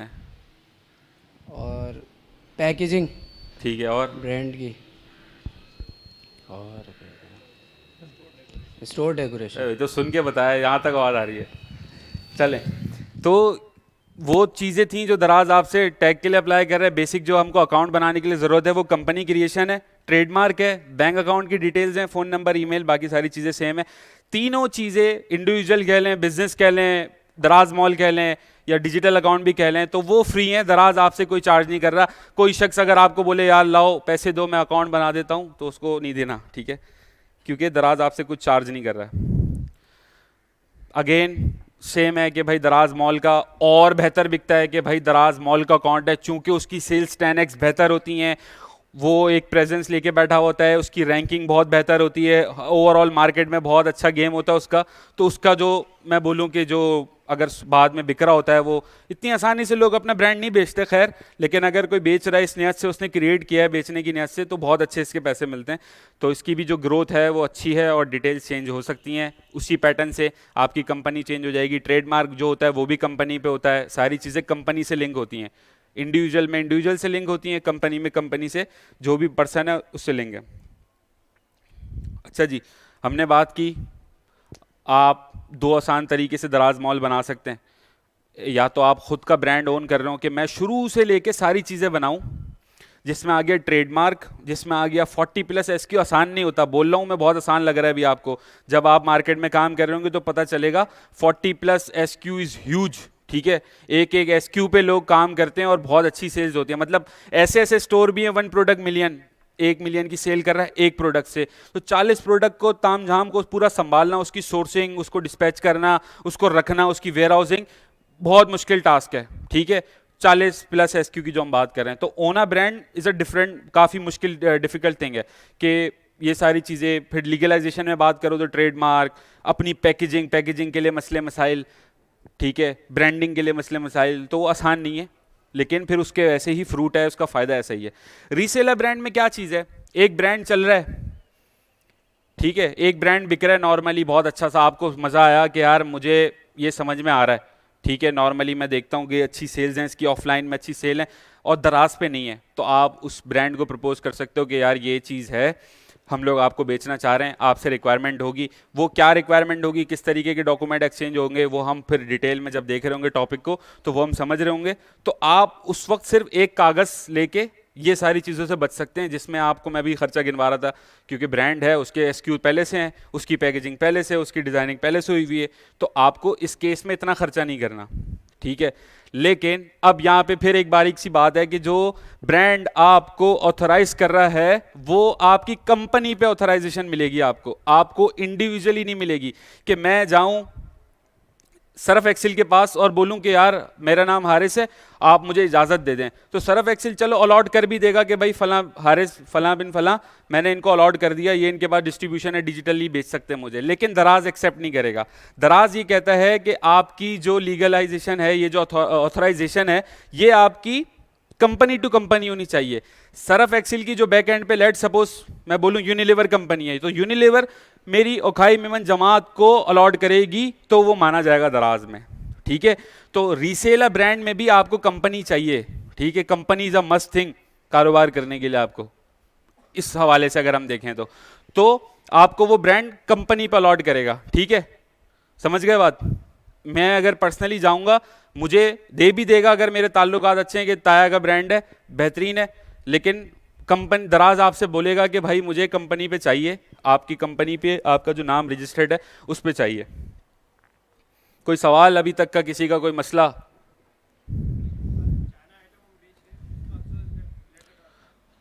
देखें चाइनीज आइटम में अब वो ब्रांड है पूरा आपको सर ये पूछना था कहीं जो ना कहीं इसका आपने 1 मिनट बताया, सवाल चल रहा है, सॉरी कोई मसला नहीं नहीं वो है। आपने जी पूछा था आप कि बोलें कोई बोलें। क्वेश्चन है तो बता दें। ये जो ऊपर अभी हमने किया है दराज वाला, दराज मॉल वाला, ये भी फ्लिपेबल है? बिल्कुल फ्लिपेबल है। और इसके जो आपने ऊपर डिटेल एक स्लाइड ऊपर किया है वो थोड़ा सा मिस हो गया मुझसे। देखिए यहाँ पे ये मैं कह रहा हूँ आपसे कि 2 ईजीएस्ट वे हैं दराज मॉल हासिल करने के लिए, या तो आप अपना ब्रांड ओन कर रहे हो या आप किसी का ब्रांड सेल कर रहे हो। ठीक है, सेल करने में आपको कंपनी चाहिए, आप एक ब्रांड के पास जाते हैं, ठीक है, मैं बोलूं कि इरफान साहब से मेरी बहुत अच्छी बातचीत है, मेरे जानने वाले, इनका अपना ब्रांड है, मैं बोलूं इरफान साहब मुझे अपना ब्रांड दे दें, ये दे भी देंगे कि हाँ यार मैं तुमको जानता हूं, दे दिया मैंने हारिस भाई तुमको, लेकिन दराज में एक्सेप्ट नहीं होगा। दराज बोलेगा कि कंपनी लेकर आओ। ठीक है, इरफान साहब की जो कंपनी होगी और मेरी जो कंपनी होगी वो उसको अलॉट करेगी, एक पेपर पे स्टैम्प वगैरह होगी, प्रॉपर डॉक्यूमेंट होगा, वो एक ऑथराइजेशन लेटर कह लें, डिस्ट्रीब्यूशनशिप कह लें, डिजिटल डिस्ट्रीब्यूशन कह लें, अलग अलग उसके नाम है, वो आप दराज में जमा करवाएंगे तो आपको अलॉट होगा वो। ठीक है, आप दिखा दो। सेम है बिल्कुल बिजनेस अकाउंट से हमारी कि फ्री ऑफ कॉस्ट है, लॉन्ग टर्म ग्रोथ है, बेच सकते हैं इस स्टोर को, सारी चीज़ें। ठीक है सर, थैंक यू। इनको माइक दें।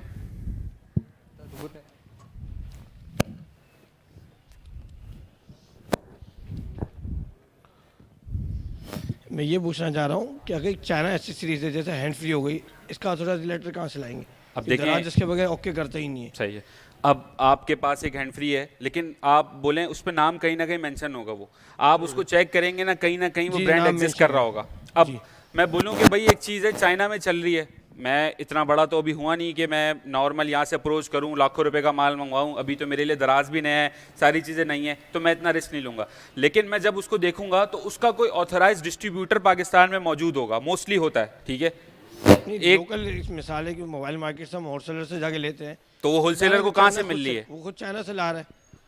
कोई ना कोई चैनल होता है, जब आप इसको देखेंगे ना तरीके से, आप एक्सप्लोर करेंगे इसको, एक शख्स है जो मेनली पाकिस्तान में उतार रहा होता है वो, ठीक है, उसके पास डॉक्यूमेंट्स होते हैं, वो फिर आगे लोकल होलसेलर्स को दे रहा है, आप उस तक पहुंचेंगे तो आपका काम तब भी हो सकता है।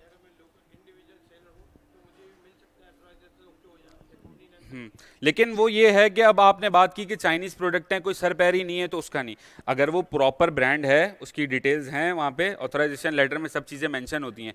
और अगर आप जैसे चाइना की बात करें, मोस्टली मेरे पास काफ़ी सारे ब्रांड्स हैं जो चाइनीज़ रिलेटेड हैं, लेकिन पाकिस्तान में उनका कोई सोलो डिस्ट्रीब्यूटर होता है, रीजनल वाइज होता है, अलग अलग होते हैं, वो आपको अलॉट कर देगा कि यार सिर्फ मैं दराज पे बेचूंगा, मुझे इजाज़त दे दो, तो इस तरीके से आपको मिल जाती है। वो फिर पूरा टॉपिक हम डिटेल में देख रहे होंगे, काफ़ी मुश्किल सा टॉपिक है ये, तो इसको डिटेल में डिस्कस करेंगे।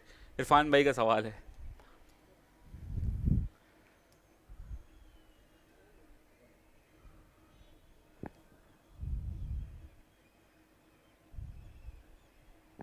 इरफान भाई का माइक खोल दो यार।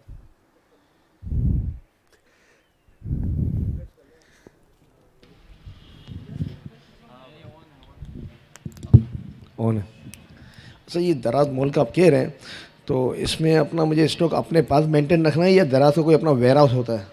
अच्छा जी इरफान साहब, आपका बहुत अच्छा सवाल है। इन्होंने ये सवाल किया कि भाई स्टॉक से क्या वो है, अगर मैं खुद रखूंगा, दराज पे रखवाऊंगा, क्या मामला आते हैं? तो दराज एक अपना, अभी हम आ रहे थे उस टॉपिक पे, फुलफिलमेंट बाय दराज की एक सर्विसेज हैं, ह्यूज लेवल पे दराज के वेयर हाउसेज हैं। इट्स अप टू यू, आपको खुद चलाना है या आपको दराज के वेयर हाउसेज में रखवाना है, दोनों ऑप्शन वैलिड हैं आपके लिए। आप दराज की वाली सर्विसेज भी ले सकते हैं और आप खुद से भी मेंटेन कर सकते मतलब हैं। मैं अगर इजी होना चाहता हूँ, मैं अपनी प्रोडक्ट मतलब कि लिमिटेड मतलब कि वहाँ पे रखवा दूँ, बिल्कुल तो मतलब ये खुद ही इसकी पैकिंग करो, वो खुद ही करते बिल्कुल, रहेंगे? और फ्री करेंगे 40 मैं अभी आता हूँ इस पर, तो पूरा देख लेंगे, लेकिन आपका जो सवाल है उसमें ये कि दराज की पूरी एक चीज़ है फुलफिलमेंट बाय दराज के नाम से। मुस्तफा भाई माइक दीजिए, आवाज़ नहीं आ रही। ऑन ही है अब। हाँ, जो शुरू में बिल्कुल शुरू किया कि किसी ने जो है लेती हूँ। आप रिपीट कर लीजिएगा, आपको तो आवाज़ आ रही है? आपको आवाज़ आ रही है मेरी? ये आ गया, माइक आ गया। शुरू में जो आपने कहा था कि अगर हम अपना नंबर डाल देते हैं और हम फिर उसको छोड़ देते हैं प्रोसेस को, वो बंदा क्या करे? वो बंदे को फिर सिम निकलवानी है, फिर दराज पे थोड़ी मगजमारी करनी पड़ेगी कि यार ये नंबर अभी यूज़ नहीं हुआ, अकाउंट हमने बनाया नहीं है, समझाना पड़ेगा, तो हो जाता है। लेकिन परेशानी है बेसिक से ये, उसका कहने का मकसद ये है कि मैं अभी जैसे आज चीज़ देखी, एक्सप्लोर करने के लिए मैं चला गया कि यार चेक करते हैं। मैं उस वजह से कह रहा हूँ कि प्रॉपर सारी चीज़ें तैयार हो जाए हमारे पास, ये मैं चीज़ें शेयर कर दूंगा, इसमें एक एक चीज़ मेंटेन है कि हमको क्या क्या चीज़ें चाहिए, तो वो प्रॉपर एक जगह करके हम जाएँ, शुरू करें और बना लें। सपोज मैं अगर अपना लाइफ एक्सपीरियंस शेयर करूं कि मैंने स्टार्ट कर दिया था और समहाउ मैं कहीं अटक गई, अब जब मैं दोबारा जाती हूँ तो मुझे कहता है कि नंबर तो इस्तेमाल हो चुका है। सही ठीक है। है, तो उस प्रोसेस को वहीं से कैसे शुरू करेंगे वो समझ नहीं आ रहा। तो वो अब भी आप नॉर्मल गूगल पे अगर करेंगे, दराज कस्टमर सपोर्ट के नाम से आपको मिल जाएगा। ठीक है। ठीक है, आप बात करें नॉर्मली, अपना मसला बताएं कि मैं बना ही नहीं सकी, मैं ऑन बोर्ड नहीं हो सकी, ठीक है, फिर भी अगर कोई इशू लगे तो हमारा ग्रुप है, उसमें लोग मौजूद हैं, आप अपनी क्यूरियास कीजिएगा, तो मैं आपको दराज की टीम के साथ कंसर्न करवा दूंगा, आपका मसला हल हो जाएगा। ठीक है, जज़ाकल्लाह। और कोई सवाल? भाई को माइक दीजिए पीछे।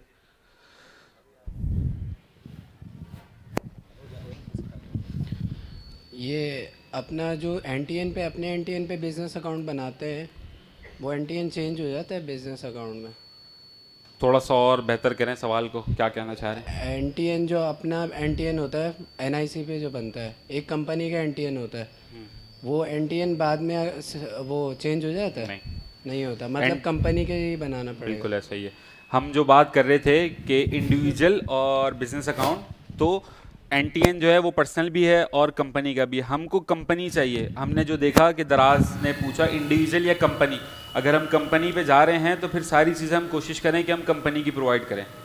और बिजनेस अकाउंट के मैं आपको और फ़ायदे अगर बताऊं कि इंडिविजुअल अकाउंट आप बनाते हैं, नॉर्मली एक अकाउंट मैंने बना लिया, आज मैंने बोला कि यार मैंने सीखा है, चलो मैं चेक करता हूँ कि दराज किस तरीके से चल रहा है। अभी मैंने कहा इतने पैसे नहीं लगाता, नॉर्मली शुरू करता हूँ इंडिविजुअल स्टोर से, मैंने बेचना शुरू कर दिया।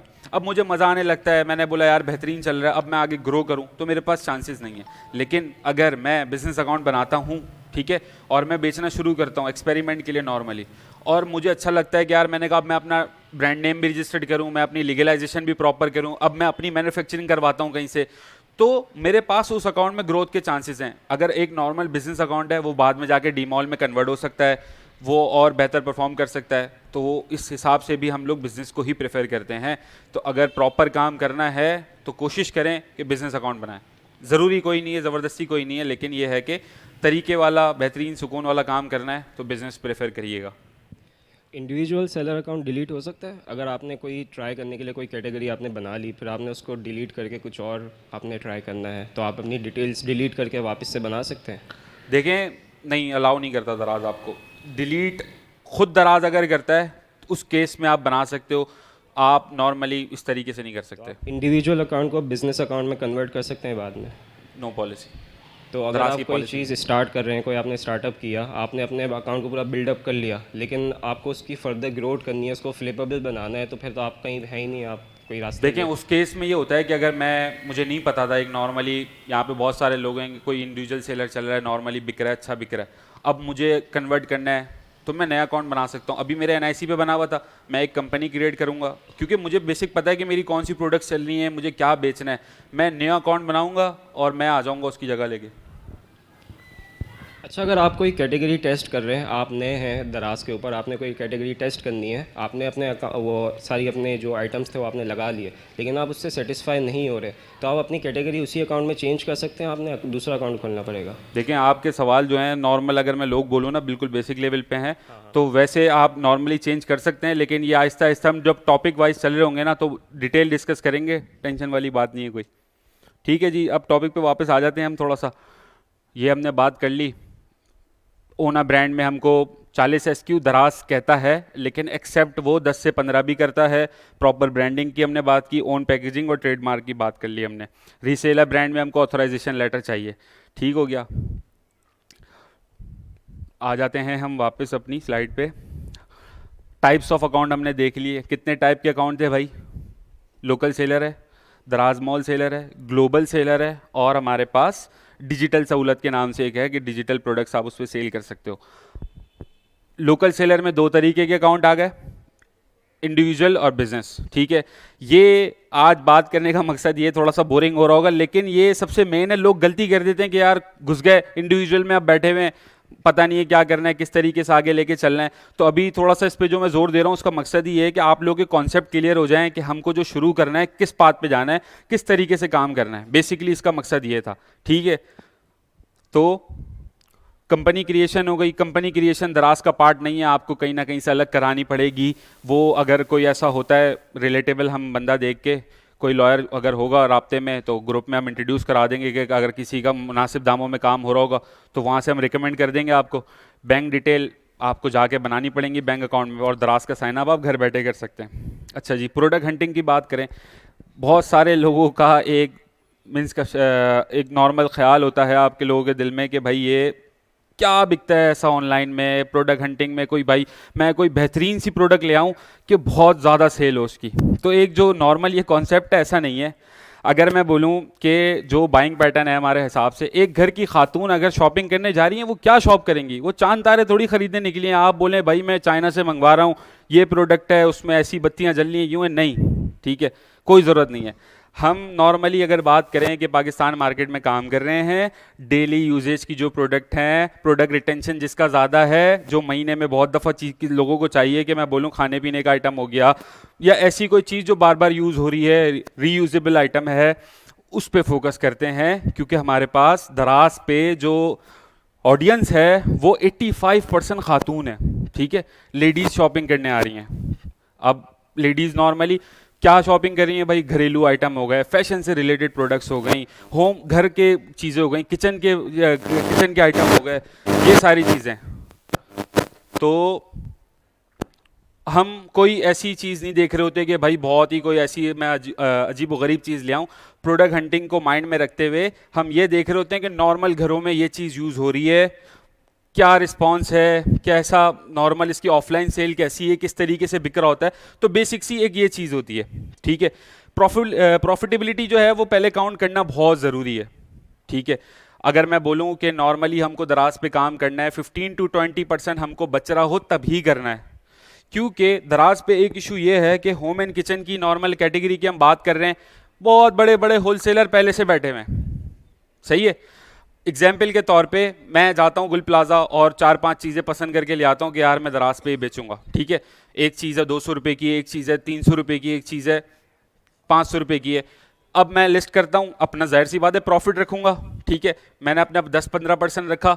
मैंने जब उसको लिस्ट किया 200 वाली चीज़ समथिंग 320 की लिस्ट करनी पड़ी सारी कैलकुलेशन करने के बाद। लेकिन वही गुल प्लाजा की दुकान से जिससे माल लाया उसका भी अपना स्टोर है और उसने वहाँ पे लिस्ट किया हुआ है समथिंग 250 रुपये में, कैसे कंपीट करेंगे, ठीक है।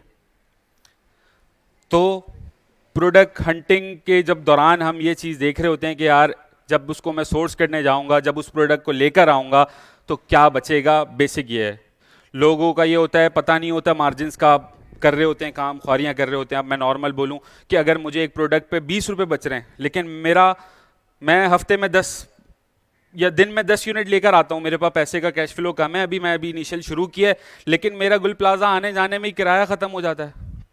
नॉर्मली मैं जा रहा हूँ सदर, यहाँ से वापस आ रहा हूँ, जो प्रोडक्ट बचा के दे रही है वो तो ज़ाया हो रहा है। तो उस केस में जो परसेंटेज है वो माइंड में रखना है, प्रॉफिटेबिलिटी है वो हमको पहले से मेजर करनी है कि क्या चल रही है, क्या हिसाब किताब है। तो सबसे बेहतरीन जो हमारे पास देखने का तरीका है वो गूगल प्ले ऐप पे एक ऐप है दराज प्रॉफिट कैलकुलेटर के नाम से, लिख लें।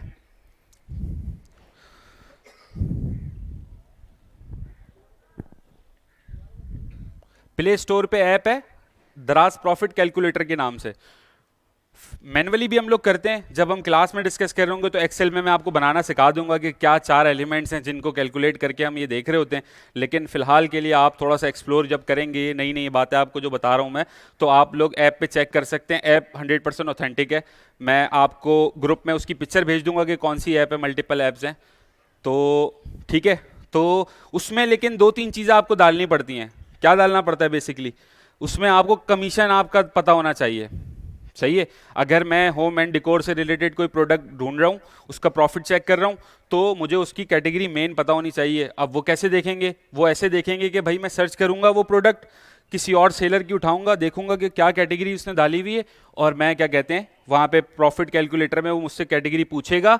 वहाँ पे मैं जब तक नहीं डालूंगा तब तक मेरे पास एक्यूरेट नंबर नहीं आएंगे, क्योंकि किसी कैटेगरी का 10% है, किसी का 20% है, 20 तो नहीं है खैर, 12% है, 13% है। हाईएस्ट कमीशन कितना है दराज का, अगर किसी को आइडिया हो कोई बता सकता है? कोई भी रैंडम? ठीक है, दराज का जो हाईएस्ट कमीशन है वो है 16.90, विच इज फैशन, ठीक है। फैशन कैटेगरी पे कमीशन है, फैशन की सेल्स भी वैसी हैं। अच्छा, एक नॉर्मल बात करें कि यार मैं बोलूं कि दराज को मैंने माइंड में लिया हुआ है कि हाँ यार 10-20 हज़ार रुपये का बिक जाएगा। एक हाईएस्ट सेलिंग नंबर अगर मैं बोलूं कि एक दराज मॉल का स्टोर है वो महीने का बेच रहा है, कितना बेच रहा होगा? नॉर्मल नंबर थ्रो करें कोई भी। 5 करोड़ थोड़ा ज़्यादा हो गया। 1 CR तक के दराज पे स्टोर हैं मंथली, ठीक है। 1 करोड़ रुपए कमाना दराज पे कुछ ऐसे स्टोर्स हैं जो कर रहे हैं। कैटेगरीज अगेन बात करें तो क्या है भाई कि डेली यूजेज वाले आइटम है। अब मैं बोलूं कि पैम्पर का स्टोर है, एक लाखों रुपए की सेल कर रहा है, वो नॉर्मल हर घर में बिकने वाला आइटम है। तो इस तरीके से अलग अलग कैटेगरीज हैं, अलग अलग चीज़ें हैं। फैशन की नीश में सबसे बड़ा स्टोर है इस वक्त, 73 लाख रुपए की उसकी सेल है महीने की, ठीक है।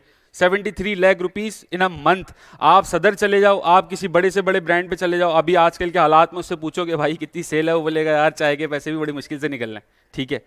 नॉर्मल जो मार्केट का बिहेवियर चल रहा है। तो एक इसका मकसद ये है कि एक प्लेटफॉर्म है, एक चीज़ अवेलेबल है, तो हम क्यों नहीं अवेल करें। हम कोशिश करें बेहतर से बेहतर, जो भी पॉलिसीज़ हैं दराज की जो कह रहा है उसके अंदर रहते हुए एक अच्छी सेल्स कर सकते हैं। पार्ट टाइम बोलें, अगर आप स्टूडेंट्स हैं, नॉर्मली अगर कोई और काम चल रहा है साइड हसल कर सकते हैं, घर में कोई छोटा मोटा भाई है, कोई और है, ख़वातीन के लिए कोई अगर सोर्सिंग वगैरह कर सकता है। अच्छा, अगर कोई खातून ये बोलें कि यार मैं नहीं निकल सकती, मार्केट के चक्कर नहीं लग सकते, दराज के हब पे नहीं जा सकते, और कोई मसले मसाइल हैं, तो आपको नॉर्मली ऐसे भी लोग मिल सकते हैं जो कि A to Z सर्विसेज दे रहे होते हैं। मतलब आप ये कह सकते हैं कि भाई जो भी लैपटॉप पे रहता हुआ काम है मैं कर सकती हूँ, सोर्सिंग अलग लड़का करके दे सकता है आपको, बहुत सारी अलग अलग सर्विसेज मार्केट में अवेलेबल हैं।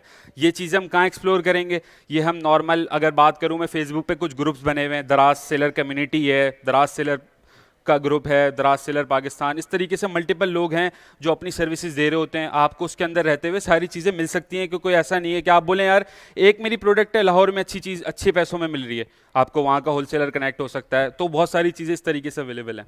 तो प्रॉफिटेबिलिटी जो है वो मेजर है, हमको देखनी है और कोशिश करनी है कि हम एक्सप्लोर करें उस ऐप को, देखें क्या कह रही है, क्या क्या चीज़ें हैं उसके अंदर, और जो भी फिर मसले हों वो हम ग्रुप पे भी देख रहे होंगे और अगली क्लास में भी देख रहे होंगे। कैटेगरी में गैप होना चाहिए कि भाई एक कैटेगरी में मैं जा रहा हूँ। अब अगर मैं बात करूँ, मैंने पैम्पर की एग्जाम्पल दी थी कि यार सेल्स बहुत अच्छी हैं, लेकिन मैं बोलूँ कि यार मैं पैम्पर बेचता हूँ, भाई कैसे बेचूंगा मैं? अगर मैं पैम्पर सर्च करूँगा तो तकरीबन अगर मैं बोलूँ कि 20 लिस्टिंग्स आ रही हैं तो 20 के 20 दराज मॉल के सेलर बैठे हैं, वो जगह ही नहीं देंगे आपको। तो ये सारी चीज़ें पहले कैलकुलेट करनी है। अब मुझे अच्छा तो लगा कि यार पैम्पर बहुत बिक रहे हैं और ये नीचे दुकान है, मैं वहाँ से ख़रीद के बेचता हूँ, तो नहीं बेच सकेंगे, क्योंकि पैम्पर का फ्लैगशिप स्टोर खुद का है, आप पैम्पर से लेके भी नहीं बेच सकते, उसको कम्पीट नहीं कर सकते, वो उस प्राइसिंग पे है वहाँ पे। तो ये सारी चीज़ें बिस्मिल्लाह करने से पहले जब हम स्टोर में जा रहे होंगे, अपनी कैटेगरी डिफाइन कर रहे होंगे, तो ये सारी चीज़ें हमारे लिए देखना बहुत ज़रूरी है कि भाई कैटेगरी में हमारे लिए जगह है या नहीं है, कैटेगरी में कितना पोटेंशियल है। क्योंकि प्रोडक्ट, मैं बोलूँ अगर 5 प्रोडक्ट पे आप लोग काम कर रहे हैं, 3 बहुत अच्छे चलेंगे, ठीक है, एक पिट जाएगा, एक एवरेज जाएगा, तो कैटेगरी में रहते हुए ये फ़ायदा होता है। अगर प्रोडक्ट वाइज आप बात करें तो वो उसमें ये होता है कि यार प्रोडक्ट चल रही है, सीजनल है, ख़त्म हो गया सीज़न, आप बैठे हुए, लेकिन मल्टीपल प्रोडक्ट्स होंगी एक कैटेगरी के अंदर, तो सस्टेनेबल रेवेन्यू आता रहेगा, महीने का एक खर्चा निकलता रहेगा आपका। तो कैटेगरी को देखेंगे हम, फिर प्रोडक्ट की आइडेंटिफिकेशन देखेंगे कि भाई किस तरीके की प्रोडक्ट है, क्या कह रही है। अब एग्जांपल दूँ, रिसेंट टाइम में मेरे साथ हुआ कि भाई हमने प्रोडक्ट देखी, बहुत अच्छी लगी, सेल्स उसकी बेहतरीन, लेकिन उसका जो साइज़ था वो 16 किलो का उसका वेट था, एक 5 किलो में थी, एक 16 किलो में थी। तो जब उसका हम पैक ऑफ 2 पैक ऑफ 3 का ऑर्डर आया, वो शिप ही नहीं कर सकते, नॉर्मल आप उठा के उसको बेच नहीं सकते थे। कि अगर मैं बोलूँ कि पैक ऑफ 3 का ऑर्डर आ गया, 3 आइटम हब तक लेके जाने में मसला हो रहा है, दराज के हब तक नहीं छोड़े जा रहे। तो ये सारी चीज़ें हम प्रोडक्ट में रहते हुए देखेंगे कि भाई जब मैं शुरू कर रहा हूँ, प्रोडक्ट का वेट क्या है, प्रोडक्ट नॉर्मली क्या कहते हैं ख़राब होने वाला आइटम तो नहीं है क्योंकि डिलीवरी में टाइम लग रहा है, या उसकी पैकिंग ऐसी कमज़ोर तो नहीं है क्योंकि पार्सल फेंका जा रहा है, गाड़ियों में ट्रैवल हो रहा है, पार्सल टूटने वाला आइटम तो नहीं है, शीशे की प्रोडक्ट तो नहीं है, कोई नाजुक आइटम तो नहीं है। ये सारी चीज़ें हम देख के फिर फैसला करेंगे कि यार हमको जाना चाहिए नहीं जाना चाहिए। कंपेटिटर एनालिस्ट कि भाई मेरे कंपेटिटर कितने का बेच रहे हैं, कोई ऐसा तो नहीं है बहुत बड़ा ब्रांड बेच रहा है, बहुत कम में बेच रहा है, या कोई डिस्ट्रीब्यूटर आया हुआ है उसके अंदर, या कोई होलसेलर बैठा हुआ है। अच्छा, अब आप बोलें कि यार हर कैटेगरी में अगर मैं बोलूँ कि भाई मोबाइल इसमें नॉर्मली हम होम एंड किचन की बात कर रहे हैं कि भाई गुल प्लाजा के होलसेलर बैठे हुए हैं या गोल्डन मार्केट के होलसेलर खुद बैठे हुए हैं, तो भाई वो लोग दुकानदार हैं, उनको ई कॉमर्स नहीं आती, ठीक है।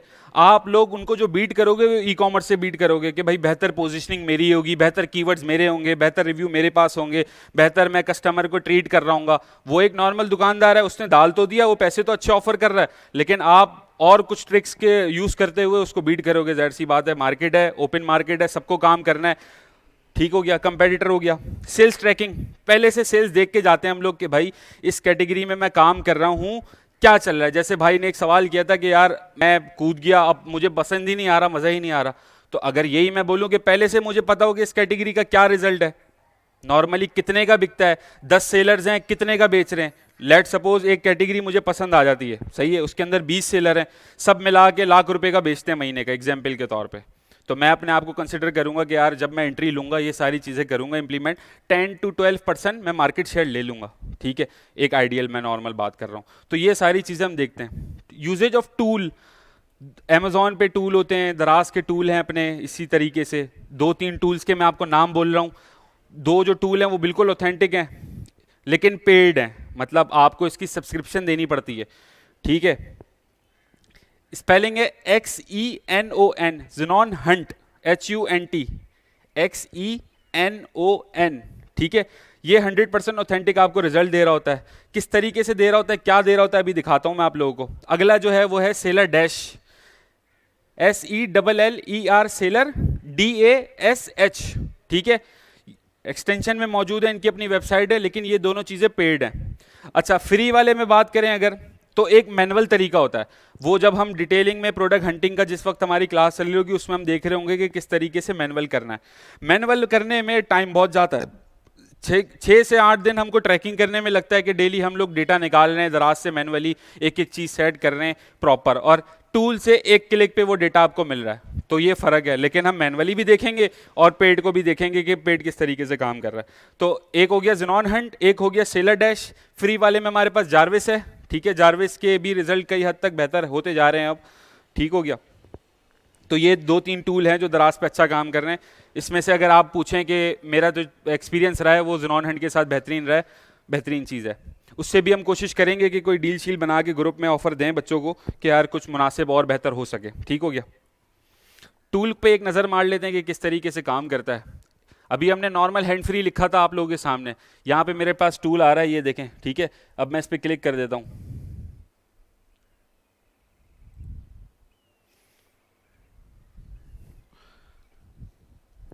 ये लोड हो रहा है।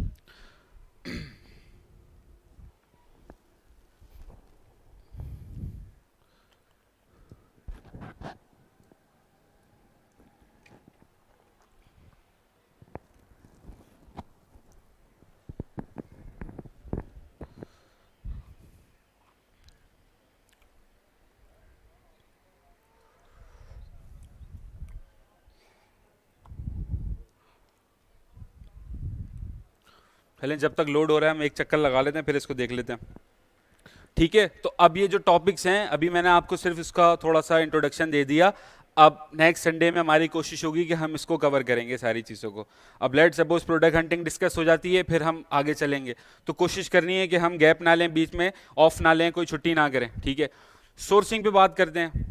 सोर्सिंग 2-3 तरीके से हो रही होती है। नॉर्मल हम लोकल मार्केट से ले सकते हैं, हमारी खुशकिस्मती है कि हम कराची से हैं।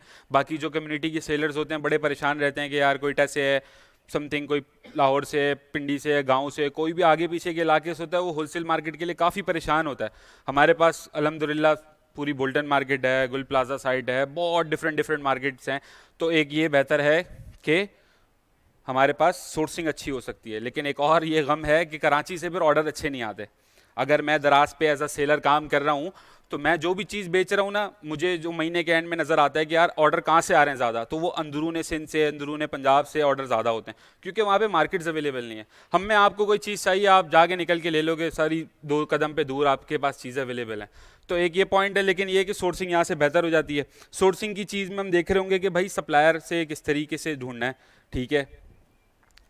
बेटर प्राइसिंग किस तरीके से लेनी है, नेगोशिएट किस तरीके से करना है कि यार नॉर्मल अब आपको पता है कि एक चीज़ 200 रुपये की बिक्री है और वो आपका जो सप्लायर है वो पैसे नहीं कम कर रहा है, किस तरीके से नेगोशिएट करना है। तो ये हम पूरा प्रॉपर डिस्कस कर रहे होंगे। सोर्सिंग बेसिकली 3 तरीके से हो रही होती है नॉर्मली। आप या तो डायरेक्ट ब्रांड से ले सकते हो, एक तो हमने बात की कि हम ब्रांड से इजाज़त के साथ पूरा उसका स्टोर रन करके दे रहे हैं, अभी हम वो वाली बात नहीं कर रहे। अभी हम नॉर्मल बोल रहे हैं कि एक ब्रांड है, एग्जाम्पल के तौर पर ऑडियोनिक की बात कर लेते हैं, ठीक है। ऑडियोनिक एक ब्रांड है, आपने बोला कि यार स्पीकर की सेल अच्छी है, ठीक है, ऑडियोनिक बहुत अच्छी चीज़ बनाता है, आपने उससे रब्ता किया और आपने उससे उसका माल लेके बेचना शुरू कर दिया। ब्रांड आपको मार्जिन देगा, जाहिर सी बात है, और आप वो सेल कर सकते हो। ऑडियोनिक के हम एग्जाम्पल दे रहे हैं, बहुत सारे हज़ारों ब्रांड्स हैं इस तरीके से। फ़ायदा क्या होता है? फ़ायदा ये होता है कि अगर मैं एक चीज़ सदर से सोर्स कर रहा हूँ या किसी लोकल मार्केट से सोर्स कर रहा हूँ, तो आज आप गए, उसने एक चीज़ दी 200 रुपये की, ठीक है। आप हफ्ते बाद, 1.5 हफ्ते बाद जाओगे, वो बोलेगा यार डॉलर महंगा हो गया बॉस, 210 रुपये की हो गई है ये चीज़, ठीक है, या वो 220 रुपये की हो गई, या माल शॉर्ट है, पैसे बढ़ गए, मसले मसाइल मोस्टली होते हैं, ठीक है। तो ब्रांड के साथ ऐसा नहीं होता। ब्रांड में मोस्टली क्वार्टरली प्राइजेस इंक्रीज़ हो रहे होते हैं, बायरली हो रहे होते हैं, टाइमली हो रहा होता है, प्राइस लिस्ट पहले से दी जाती है, पहले से नोटिफिकेशन पता चल जाता है कि यार प्राइसेस में इंक्रीज आ रहा है। क्योंकि ये जो मैंने बात की ना कि आप एक हफ्ते गए, उसने बोला 20 रुपये बढ़ गए, तो जब 20 रुपये आप अपने दराज पे आके कैलकुलेट करेंगे ना, मार्जिन तेल हो जाएगा पूरा। ठीक है, आप बोलो कि यार मैं भी फौरन बढ़ा लूं, तो ये भी पॉसिबल नहीं है, क्योंकि दराज का जो एल्गोरिथम है उसमें आप प्राइस में छेड़छाड़ करते हो तो आपकी रैंकिंग डिक्रीज हो जाती है, ऑर्डर में कमी आ जाती है। ठीक हो गया, तो हम सारी चीज़ों को बहुत कैलकुलेटेड लेके चल रहे होते हैं। तो ब्रांड से डायरेक्ट हम सोर्सिंग ले रहे होते हैं या लोकल मार्केट से ले रहे होते हैं, या फिर तीसरा होता है कि यार मैं एक प्रोडक्ट पे काम कर रहा हूँ, मुझे उसके रिजल्ट्स पता चल गए, बहुत अच्छी सेल है, मैं बिल्कुल श्योर हूँ, तो मैं उसको चाइना से मंगवा सकता हूँ विया अलीबाबा। उसके कुछ तरीक़ेकार हैं कि यार हमारा सप्लायर किस तरीके से होना चाहिए, फ्रेट फॉरवर्डिंग हमको यूज़ करनी है, क्या मामलात करने हैं, वो हम फिर सोर्सिंग में देख रहे होंगे। लिस्टिंग क्रिएशन है और एसईओ है। ठीक है, दराज पे बहुत ज़्यादा मेजर हैं दोनों चीज़ें, इसके बगैर मतलब आप सारी चीज़ें बेहतर ले आए, मैं प्राइसिंग भी बेहतर ले आया, मैंने सोर्सिंग बहुत अच्छी ले आया, मैं प्रोडक्ट हंट बहुत अच्छा करके ले आया, लेकिन अगर मैंने मेजरली एसईओ या कीवर्ड रिसर्च प्रॉपर नहीं की तो कोई फ़ायदा नहीं है, सारी चीज़ें फेल हैं।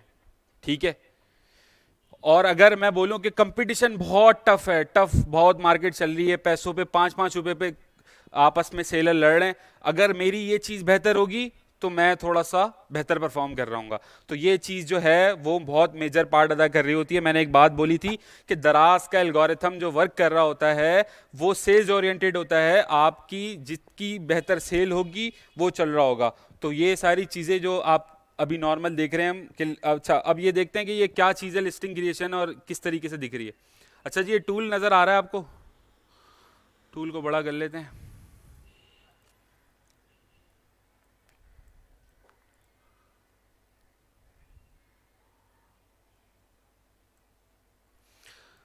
अच्छा जी, ये फ्री वाली एक्सटेंशन है, अगर मैं जैसे डेमो के लिए फ्री में चेक करने जा रहा हूँ अभी, तो ये फ्री का टैग लगा हुआ है, बाकी चीज़ें मुझे नहीं दिखा रहा, सब चीज़ें इसने लॉक कर दी हैं लाइन से।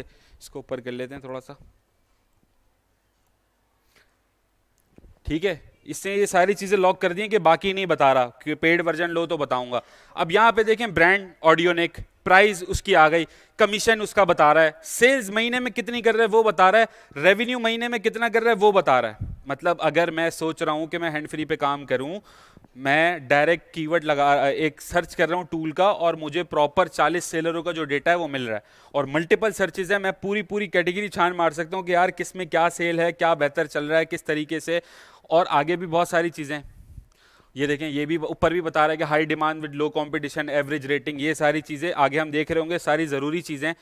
ठीक है, हमारे पास नेट क्या बच रहा है, रिव्यूज़ कितने हैं, स्टॉक कितना है, एज लिस्टिंग कैसी है, कैटेगरी कितनी है, सेलर कौन सा, दराज मॉल है या नहीं है, सेलर का साइज़ कितना है, FBD है या FBM है। तो ये पूरा टूल एक टाइम में आपको सारा डेटा दे रहा है, जो कि मैन्युअली करने जाएंगे तो 1-1.5 हफ्ता लगता है इसको सबको कंबाइन करने में, और काफ़ी ज़्यादा टाइम में उसको आप सारी चीज़ें मैनेज करते हो मैन्युअली जब निकालने जाते हो।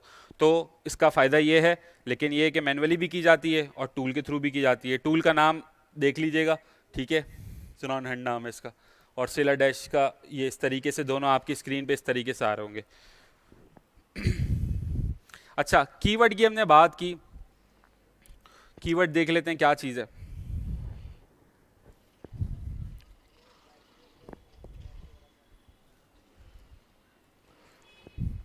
ये देख रहे हैं, ये जो टाइटल है, सही है, ये आपकी क्या कहते हैं, इसमें कीवर्ड्स मौजूद हैं, जैसे कि by one get one free. ठीक है, एक शख्स आता है, वो टाइप करता है by one get one free. ठीक है, आपकी सारी चीज़ें बेहतर होंगी, आपकी परफॉर्मेंस बेहतर होगी, दराज आपको ऊपर ले जाएगा, आप नज़र आओगे। ठीक है, आपका दूसरा L29 इसका मॉडल नंबर है, स्टूडियो, हैंड फ्री, एयरफोन, ये सारी चीज़ें कीवर्ड्स हैं। दराज पे कोई भी शख्स जो आता है वो सर्च करके आता है। दराज के स्टैट्स खुद से ये कहते हैं कि एक शख्स आता है, अगर मैं बोलूँ नॉर्मल शख्स आया, सर्च करके कितने लोग आते हैं, यहाँ पे कोई आके लिखेगा। ठीक है, वो लोग होते हैं तकरीबन 60 से 65% दराज का अपना स्टैट्स है कि 60 से 65 लोग आके टाइप करते हैं, अपने पसंद की चीज़ देखते हैं, फिल्टर आउट करते हुए देख के चले जाते हैं। बाकी जो रिमेनिंग है वो फिर इस तरीके से जाते हैं कि यहाँ पे दराज आ रहा है, ये मल्टीपल कैटेगरीज आ रही हैं, जैसे कि अभी हम बात करें कि मैन फैशन में भाई shirts and polo, casual shirts, format shirts, polo. अब मैं पोलो पे क्लिक करूंगा तो जितने लोगों ने इस कैटेगरी में लिस्ट किया होगा वो लोग मुझे नजर आएंगे। ठीक है। और अब मैं नॉर्मल यहां पे लिखूं पोलो,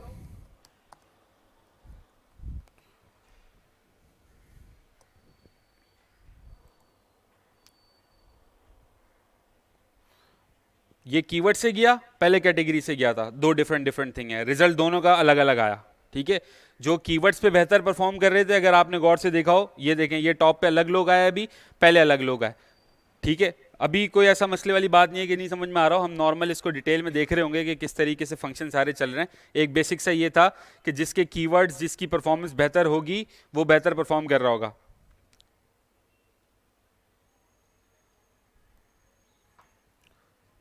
ये आपके पास इसकी लिमिट होती है, आप बहुत ज़्यादा पता चला लिखे ही चले जा रहे हैं, लिखे ही चले जा रहे हैं, भर दिया आपने, नहीं ऐसा नहीं है। आपके पास रिस्ट्रिक्ट्स के क्या कहते हैं, एक आपको लिमिट मिल जाएगी, उसके अंदर रहना है आपको।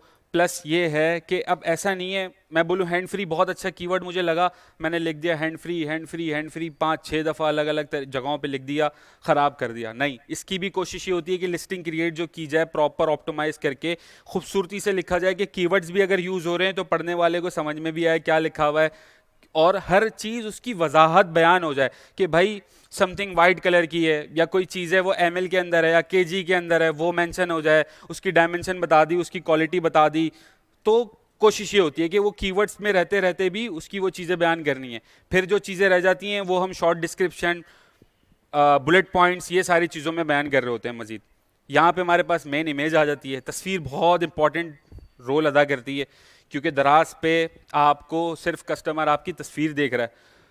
तो एक बात ये कही जाती है कि आप दराज पे तस्वीर बेचते हो, ठीक है, आप प्रोडक्ट नहीं बेच रहे हो, तो आपको तस्वीर का भी ख्याल रखना है कि यह बेहतर से बेहतर हो। अब आप नॉर्मल यहाँ पे हाथ पे लेके तस्वीर खींच दोगे, कन्वर्जन बहुत बुरी हो जाएगी। तस्वीर बहुत इंपॉर्टेंट पार्ट अदा करती है, क्योंकि कस्टमर को यही दिख रहा है, तो जितना अच्छा दिखेगा उतना अच्छा बिकेगा। वापस चलते हैं हम अपनी इस पे। हमारे पास इसमें आ जाता है कीवर्ड हंटिंग और आइडेंटिफिकेशन। हमने प्रोडक्ट हंटिंग तो देखा, कीवर्ड हंटिंग क्या होती है भाई? कीवर्ड हंटिंग ये होती है कि अब मैं सपोज करें मैं हैंड फ्री बेचना चाह रहा हूँ, तो मैं पूरे हैंड फ्री का डेटा निकालूंगा कि भाई कौन कौन से कीवर्ड पे हैंड फ्री बिकती है। गेमिंग हैंड फ्री हो सकती है, हैंड फ्री फॉर पीसी हो सकती है, hand free for mobile, hand free for gaming, मजीद पता नहीं कितने लाखों कीवर्ड्स निकल सकते हैं। तो जब तक डेटा गैदर नहीं होगा फायदा नहीं है। ठीक है, मैं सिंपल हैंड फ्री लिख के डाल दिया, मैं बोल रहा हूँ यार सर पकड़ के बैठा हूँ, सेल्स नहीं आ रही, तो भाई नहीं आएंगी जब तक चीज़ें प्रॉपर नहीं होंगी, रिसर्च प्रॉपर नहीं होगी। ये सारी चीज़ें बहुत इंपॉर्टेंट रोल अदा करती हैं। तो हम लोग कीवर्ड हंटिंग देख रहे होंगे, कीवर्ड्स की आइडेंटिफिकेशन देख रहे होंगे, कौन सा शॉर्ट टेल कीवर्ड है, कौन सा लॉन्ग टेल कीवर्ड है, किसकी कितनी कन्वर्जन है, ये सारी चीज़ें हम देख रहे होंगे। Different between main, relevant, irrelevant, short tail, ये सारे कीवर्ड्स की एग्जाम होती हैं अलग अलग, इसको डिटेल में देख रहे होंगे। फॉर्मेशन ऑफ लिस्टिंग, कि भाई एक लिस्टिंग अगर बनाते हैं तो किस तरीके से उसको बेहतर करते हैं। दराज चूंकि सारी चीज़ें बैक एंड पे एल्गोरिथम है, तो एल्गोरिथम भी उसको पुश करता है जिसकी प्रॉपर सारी चीज़ें होती हैं कि भाई एक लिमिट है वर्ड्स की, उतना यूज़ किया हुआ है। एक क्या कहते हैं पिक्चर्स की लिमिट है कि भाई आपको 4 से 8 तस्वीरें तक डालनी है, वो यूज़ की हुई हैं। प्राइसिंग डायमेंशन प्रॉपर दली हुई है, उस हिसाब से एल्गोरिथम भी पुश कर रहा होता है। तो आपके पास फॉर्मेशन ऑफ लिस्टिंग, ये सारी चीज़ें इसमें आ जाती हैं। फिर आपके पास हाईलाइट्स और डिस्ट्रीब्यूशन, वो है डिस्क्रिप्शन है, आप उसको किस तरीके से बेहतर करते हो। हाईलाइट्स में आप बुलेट्स पॉइंट लिखते हो कि जो चीज़ें कीवर्ड्स क्योंकि सेलेक्टेड होता है, जो चीज़ें मेरे पास रह गई वो फिर मैं बुलेट पॉइंट में मेंशन करूंगा वहाँ पे, और डिस्क्रिप्शन उसको बेहतर करेगी। A+ कंटेंट, तस्वीरों की बात कर लें और उसको बेहतर कर लें। अच्छा जी, इरफान साहब ने जो सवाल किया था वो टॉपिक आ गया हमारे पास। FBD का मतलब होता है फुलफिलमेंट बाय दराज, ठीक है, और FBM का मतलब होता है फुलफिलमेंट बाय मर्चेंट। मर्चेंट कौन है? मैं हूँ। अगर मैं खुद ही शिप कर रहा हूँ तो फुलफिलमेंट बाय मर्चेंट हूँ, और अगर मैं दराज के वेयर हाउस में इन्वेंट्री रखवा देता हूँ तो वो फुलफिलमेंट बाय दराज है। ठीक है, अच्छा जी, FBM और FBD में फ़ायदे में आपको अगर बताऊं तो दराज आपको फुलफिलमेंट बाय दराज के लिए 40 डेज़ का टाइम देता है कि आप हमारे पास माल रखवाएं, और 40 दिन तक आपसे कोई चार्जेस नहीं ले जाएंगे। लेट सपोज मैंने हैंड फ्री फाइनल कर ली, ओके हो गया, माल आ गया, बेचना शुरू कर दी, अब मैंने दराज के पास वो रखवा दिया। अब लेकिन कुछ लिमिट होती हैं भाई, ऐसा नहीं है कि मैं बोलूँ कि भाई पूरा कंटेनर रखवा दिया हैंड फ्री का, नहीं। शुरू में अगर हम करेंगे तो वो हमको इजाज़त देगा भाई आप 50 पीसेस रख सकते हैं, आप 100 पीसेस रख सकते हैं, आप अपनी सेल्स हिस्ट्री दिखाएं। अब मैं बोलूं कि यार मेरा महीने का बिकता ही 300 पीस है, तुम 50 पीस रख रहे हो, फ़ायदा क्या? तो वो आपको दिखानी है कि यार मेरी सेल्स हिस्ट्री इतनी है, आप रिक्वेस्ट करेंगे वो आपको जगह अलॉट करेंगे। तो अब लेट सपोज मुझे इजाज़त मिल गई कि आप 100 पीस रखवा सकते हैं, सही है। अब उसमें भी 2 तरीके हैं कि आप नॉर्मल गाड़ी घर पे बुलाएंगे, वो आपसे माल लेके चली जाएगी, या आप जाके कोरंगी में वेयर हाउसेज हैं, आप वहाँ रखवाएंगे। 2 अलग अलग हैं, सेल्फ पिकअप भी बनता है और आप रखवा सकते हैं, ठीक है। तो अब क्या कहते हैं, इसके बाद हमारे पास आप रखवा सकते हैं नॉर्मली। तो इसमें अब दराज आपको ऑफर कर रहे हैं कि 14 डेज ईजी रिटर्न, आप 40 दिन तक दराज के पास रख सकते हैं बिना किसी चार्जेस के। चार्जेस क्या क्या लगते हैं भाई? एक प्रोडक्ट है हैंड फ्री, लेट सपोज मैंने अपने पास रखी है, मैं डेली शिप करता हूँ, मेरे क्या चार्जेस होते हैं?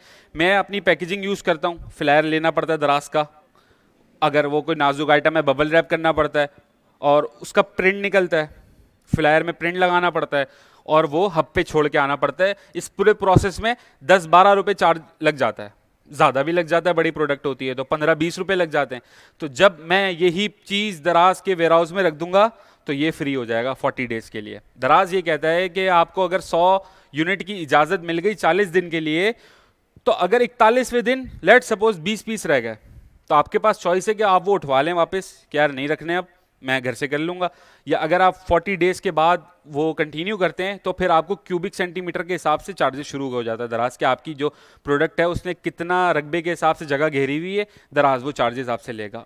मिनिमम चार्जेस होते हैं, स्ट्रक्चर मौजूद है एफबीडी का कि इस हिसाब से दराज चार्ज कर रहा होता है। तो लेकिन क्या होता है कि अब ख़वातीन हैं, कुछ ऐसे लोग हैं जिनकी जॉब होती है, क्योंकि दराज के हब का जो टाइमिंग होता है वो थोड़ा डिफरेंट होता है कि ना तकरीबन 10 से 6 होता है या 10 से 5 होता है। तो अगर कोई ऑफिस वाला है जो सुबह 9 बजे बेचारा निकल जाता है और 6 बजे आ रहा है, तो उसके लिए मुश्किल है, ख़वातीन के लिए मुश्किल है, अगर हब दूर है तो मुश्किल है। तो fulfilment bye service, fulfilment bye दराज जो है वो आप यूज़ कर सकते हो। फिर अब बात करें तो फुलफिलमेंट बाय दराज से आपका कस्टमर का जो एक ट्रस्ट है अगेन वो आपको मिल जाता है। कैसे? एक कस्टमर आपके स्टोर पे आता है, हम देख लेते हैं कि कस्टमर किस तरीके से, हम हैंड फ्री ही लिखते हैं अगेन, किस तरीके से फिल्टर आउट करता है एक कस्टमर आपकी प्रोडक्ट को।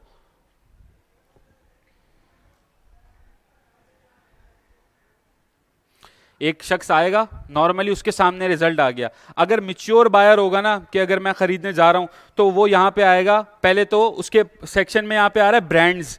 अगर तो वो ब्रांड ओरिएंटेड सोच लेके आया है कि भाई ऑडियोनिक की हैंड फ्री लेनी है, या एरोक्स की लेनी है, जॉनी कंपनी की लेनी है, ठीक है, आईगियर की लेनी है, एरोक्स की लेनी है, तो वो डायरेक्ट क्लिक करेगा और वहाँ चला जाएगा, डायरेक्ट ब्रांड का पेज आ जाएगा। लेकिन अगर वो शख्स को अभी ब्रांड ओरिएंटेड नहीं है, नॉर्मली वो सोच रहा है, अब यहाँ पे सर्विसेज आ गई। दराज क्या क्या ऑफर कर रहा है? इंस्टॉलमेंट दे रहा है।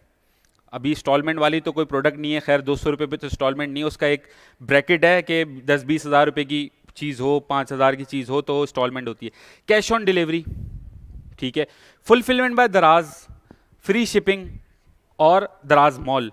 फ्री शिपिंग क्यों भाई? कि भाई 99 रुपये की शिपिंग देनी है, जो फ्री शिपिंग ऑफर कर रहे हैं मैं उनसे लूँ। तो ये सारी चीज़ें कैसी होती हैं, आप अप्लाई करते हो तो कस्टमर की बेहतर सेल्स आपको मिलती हैं। तो फुलफिलमेंट बाय दराज से ये होता है कि भाई एक सेलर FBM वाला, फुलफिलमेंट बाय मर्चेंट वाला, वो आपके साथ धोखा कर सकता है। कैसे कर सकता है? आपने हैंड फ्री का ऑर्डर दिया समथिंग, उसने कुछ और डाल के दे दिया आपको।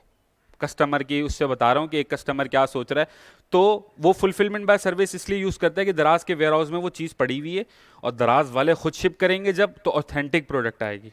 क्योंकि दराज का जो बैक एंड पे अगर बात करें, जर्नी में जो मसले मसाइल रहे कि रिटर्न और रिफंड वाले पंगे जो रहे कि लोगों ने जो मंगवाया वो ना मिल सका, तो इस वजह से फुलफिलमेंट बाय सर्विस भी इसलिए मशहूर हुई कि ऑथेंटिक प्रोडक्ट और डिलीवरी बहुत क्विक है। दराज के वेयर हाउस में पड़ा हुआ है, आप अगर मैं बोलूं अब जो दराज की डिलीवरी चल रही है वो 1 डे डिलीवरी है।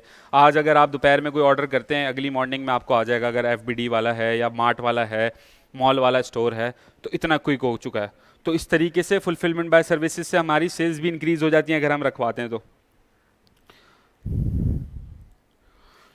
ठीक है, FBD और FBM के फिर ये सारे के इसका IO किस तरीके से बनता है, सारी चीज़ें हम देख रहे होंगे बाद में। मैनेजमेंट एंड ऑपरेशन में हमारे पास पूरा सेलर सेंटर का ओवरऑल व्यू आ जाता है। फिर हमारे पास क्या कहते हैं, प्रोमोशन टैब्स किस तरीके से यूज़ करने, दराज की इंटरनल मार्केटिंग, एक्सटर्नल मार्केटिंग क्या होती है। तो पे आउट आते हैं, पैसे आ रहे हैं, लोगों को नहीं समझ में आता कि यार दराज ने कमीशन ज़्यादा काट लिया, किस तरीके से करना है, ये सारी चीज़ें। तो अब मसला ये है कि थोड़ा सा वक्त की हमारे पास कमी है, तो मैं ये जो पूरी फाइल है ये आपके साथ व्हाट्सएप पे शेयर कर दूंगा, ठीक है। आप लोगों ने इसको देखना है गौर से, प्यार मोहब्बत से, और चीज़ों को एक्सप्लोर करना है कि जो जो हमने बात की वो हम जाके देख लें। अभी कुछ ना करें कि अकाउंट भी ये ना बनाएं, हम ओवरऑल एक्सप्लोर करें सारी चीज़ों को, हर चीज़ को देखें डिटेलिंग में, दराज को एक्सप्लोर करें। और सबसे मेनली अगर किसी ने शॉपिंग नहीं की तो वो एक दफ़ा शॉप करके देख ले, कोई भी ज़रूरत की चीज़ हो या नहीं भी हो, वो चेक कर ले कि यार मैं ऑर्डर प्लेस कर रहा हूँ किस तरीके से आ रहा है, मैं फ्री शिपिंग देख रहा हूँ, मैं वाउचर कहाँ देख रहा हूँ, मैं एक ओवरऑल क्या समझ रहा हूँ उसको।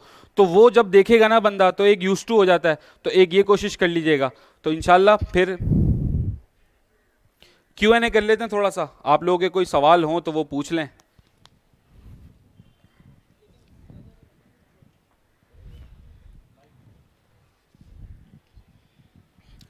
सर जैसे आपने बात की कि एक आपका बिजनेस अकाउंट है, एक इंडिविजुअल अकाउंट है, तो उसमें मुझे ये पूछना था कि अगर जैसे कोई ऑर्डर लिमिट्स तो नहीं होती, जैसे एज एन इंडिविजुअल के दराज हमें कहता हो कि आपकी पर डे ऑर्डर लिमिट या पर मंथ ऑर्डर लिमिट ये है और बिज़नेस में आपको इससे ज़्यादा मिलेगी, तो वो चीज़ मुझे थोड़ी क्लियर कर दें। देखिए ऑर्डर लिमिट पहले नहीं थी, लेकिन अब दराज ने इम्प्लीमेंट कर दी है। और ऐसा नहीं है कि इंडिविजुअल सेलर पे है और बिजनेस अकाउंट पे नहीं है, दोनों पे बराबर है। जब आप नया स्टोर बनाते हो आपकी डेली ऑर्डर होती है 10 लिमिट, ठीक है। आप फिर बेहतर परफॉर्म करते जाते हो, 14 डेज़ का स्कोर कार्ड सर्कल चल रहा होता है, आप जैसे जैसे बेहतर परफॉर्म कर रहे होते हो वो इंक्रीज कर रहा होता है वीक बाय वीक। तो ये नहीं है, कोई भेदभाव नहीं है कि बिजनेस अकाउंट वाले का ज़्यादा है, इंडिविजुअल का कम है। इंडिविजुअल भी बहुत बड़ी बड़ी सेल्स हिट करते हैं, कोई ऐसा वो नहीं है कि यार वो अच्छा नहीं बेच सकेगा, ये पॉइंट नहीं है, लिमिटेशन कोई नहीं है। दराज का जो मतलब हम अपना प्रोडक्ट आप पे जाके अगर दें तो वो दराज वाला भी डिलीवरी चार्जेस लेगा कि नहीं लेगा? समझा नहीं मैं आपका सवाल, क्लियर करें थोड़ा सा। हमारा प्रोडक्ट है वो हमने जाके दराज के हब पे दिया, अब जब वो डिलीवर करने के लिए जाएगा तो वो फ़ीस नहीं लेगा, डिलीवरी चार्जेस? देखें अगर आप फुलफिलमेंट बाय मर्चेंट यूज़ कर रहे हैं कि ऑर्डर आया आपने दराज के हब पे शिप कर दिया, आपका कोई चार्जेस नहीं है। अब जो कस्टमर को जाएगा वो शिपिंग पे करेगा। अगर आपने फ्री शिपिंग या कोई ऑफर शिपिंग से रिलेटेड लगाई हुई है तब आपकी डिडक्शन होगी, वरना आपका कोई कंसर्न नहीं है। करीबी नियर बाय हब पे आपको छोड़ देना है पार्सल। जो फ्री शिपिंग की ऑफ़र होती है वो दराज की तरफ से होती है या मर्चेंट की तरफ से होती है? वो मर्जी है, दोनों ऑप्शन होते हैं। अब जैसे 11/11 आई तो फ्री शिपिंग की कैंपेन आई, और बाकी आप नॉर्मल खुद से भी लगा सकते हो कि अब नॉर्मल सेल ख़त्म हो गई, मैं समझता हूँ यार मेरी सेल ड्रॉप है, मेरा बजट अच्छा है, अभी मैं फ्री शिपिंग दे सकता हूँ, तो मैं अभी क्रिएट कर सकता हूँ, डेट सेलेक्ट करूँगा कि 10 दिन तक की है, 5 दिन तक की है, इस दिन से इस दिन तक है, मैं फ्री शिपिंग दे सकता हूँ। और बहुत तरीक़ों से दे सकता हूँ कि भाई मेरा प्रोडक्ट 500 रुपये का है, मैं बोलूँ कि 600 से ऊपर की कोई शॉपिंग करे, ताकि मैं थोड़ा सा बास्केट साइज़ अपना इंक्रीज़ करूँ, 1 से 2 शॉपिंग कराऊँ। बहुत अलग अलग अलग अलग तरीक़ों से इसको यूज़ कर सकते हैं, यूटिलाइज़ कर सकते हैं। वो दराज आपके रेवेन्यू में से उसको माइनस कर लेगा, जो भी आपका बिल्कुल ऐसा शिपिंग ही। चार्जेस होंगे।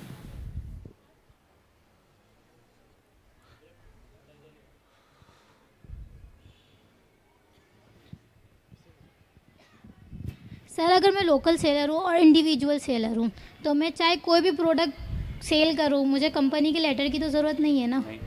मैं चाहे कंपनी ही सेल मतलब सर्फ एक्सेल जैसे आपने कहा, अगर मैं वो सेल करना चाह रही हूँ तो कंपनी मुझ पर क्लेम तो नहीं कर सकती ना, या ऑथराइज़ की भी ज़रूरत नहीं है, मैं अपने बेस पे हर चीज़ बेच सकती हूँ। देखें इसका तरीक़ेकार ये है कि अगर तो आप कोई रुकावट बन रही है कि एक कंपनी सेल कर रही है और आप कुछ उसको रुकावट पेश हो रही है कि पैसों में मसला आ रहा है, कोई आप उसकी पोजीशन ली हुई है आपने, उस केस में वो दराज से कंसर्न करेगा, प्रॉपर दराज आपके पास आएगा कि भाई फिर पूछेगा आपसे। अगर मैं अपना स्टोर पूरा ऑन कर लेती हूँ लोकल और इंडिविजुअल सेलर की बेस पे, तो मैं 4 to 5, 6, 7 जितनी भी कैटेगरीज के चाहूँ मैं आइटम्स लगा सकती हूँ, मुझे कोई इशू नहीं होगा। मल्टीपल आप हज़ारों प्रोडक्ट लिस्ट कर सकते हैं, हर कैटेगरी में लिस्ट कर सकते हैं, कुछ नहीं, कोई मसला नहीं है। और ये जो आपने कहा ना कि रीसेल अगर मैं ब्रांड को कर रही हूँ तो कोई ऐसा मसला नहीं है, मल्टीपल आप बेच सकते हैं। एक्सेल भी एक ब्रांड है, एरियल भी ब्रांड है, मेरे पास है, इसका स्टॉक है, मैं अपनी बेस पे उनको बेचना चाह रही हूँ तो मैं बेच सकती हूँ लोकल सेलर पे। Thank you. ठीक है जी, एंड करते हैं, कोई सवाल नहीं है। ग्रुप में इंशाल्लाह मैं आपके साथ ये फाइलें शेयर कर दूंगा, असाइनमेंट शेयर कर दूंगा, मैं इरफान साहब को दावत दूंगा, वो आपसे कुछ बातचीत करेंगे थोड़ी सी।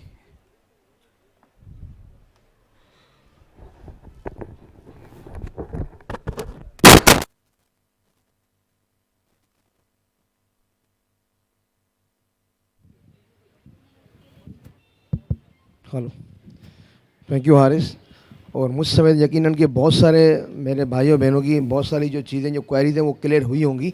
और ये इनिशियल बेस है, तो इंशाल्लाह ये 8, 10, 12 जितनी क्लासें होंगी इसमें इंशाल्लाह और क्लियर होंगी। एक बहुत अच्छी गुड न्यूज़ थी, हमने पहले जगह पहले इसको हम मतलब कि पब्लिकली वायरल करें। तो हमने कहा नहीं, जब हमारा दराज का जब इवेंट जब शुरू होगा तो इंशाल्लाह इसको हम वायरल करेंगे।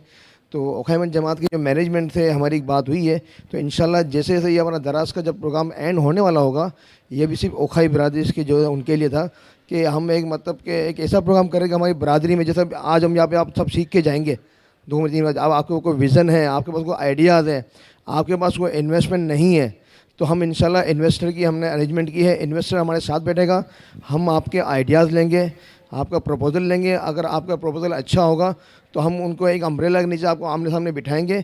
वहीं पे जो इन्वेस्टर को एक मतलब का आइडियाज़ मिलेंगे और जिनके पास आइडियाज़ हैं या कोई विज़न है तो इंशाल्लाह उसको इन्वेस्टमेंट मिल जाएगी। ये तो सिर्फ था ओखाइस के लिए, लेकिन अगर इस दराज की जो हमारे जो बच्चे जो दोस्त हमारे इसमें इनरोल हुए हैं, अगर इसमें किसी का पोटेंशियल है तो इंशाल्लाह ये ऑफ़र इन सब के लिए भी है। लेकिन ये कि अगर हम आखिर तक इसको अच्छा से लेके गए तो ये बहुत अच्छा ऑफ़र है आपके लिए। कोई ऐसा है जो बिल्कुल न्यू बॉर्न है, आगे इन्वेस्टमेंट नहीं है, आइडियाज़ है, तो इंशाल्लाह इसके लिए बहुत अच्छा हो जाएगा। तो मुझे उम्मीद है कि इंशाल्लाह इसी उम्मीद से इसी तरीके से आप आते रहेंगे और 12 बजे से पहले पहले आ जाया करें ताकि 2 बजे हमें हॉल खाली करना पड़ता है। Thank you. और मैं इन्वाइट करूँगा जनरल सेक्रेटरी ओखैमन जमात जनाब अब्दुल सत्तार जकोरा साहब से कि वोट ऑफ थैंक्स करें।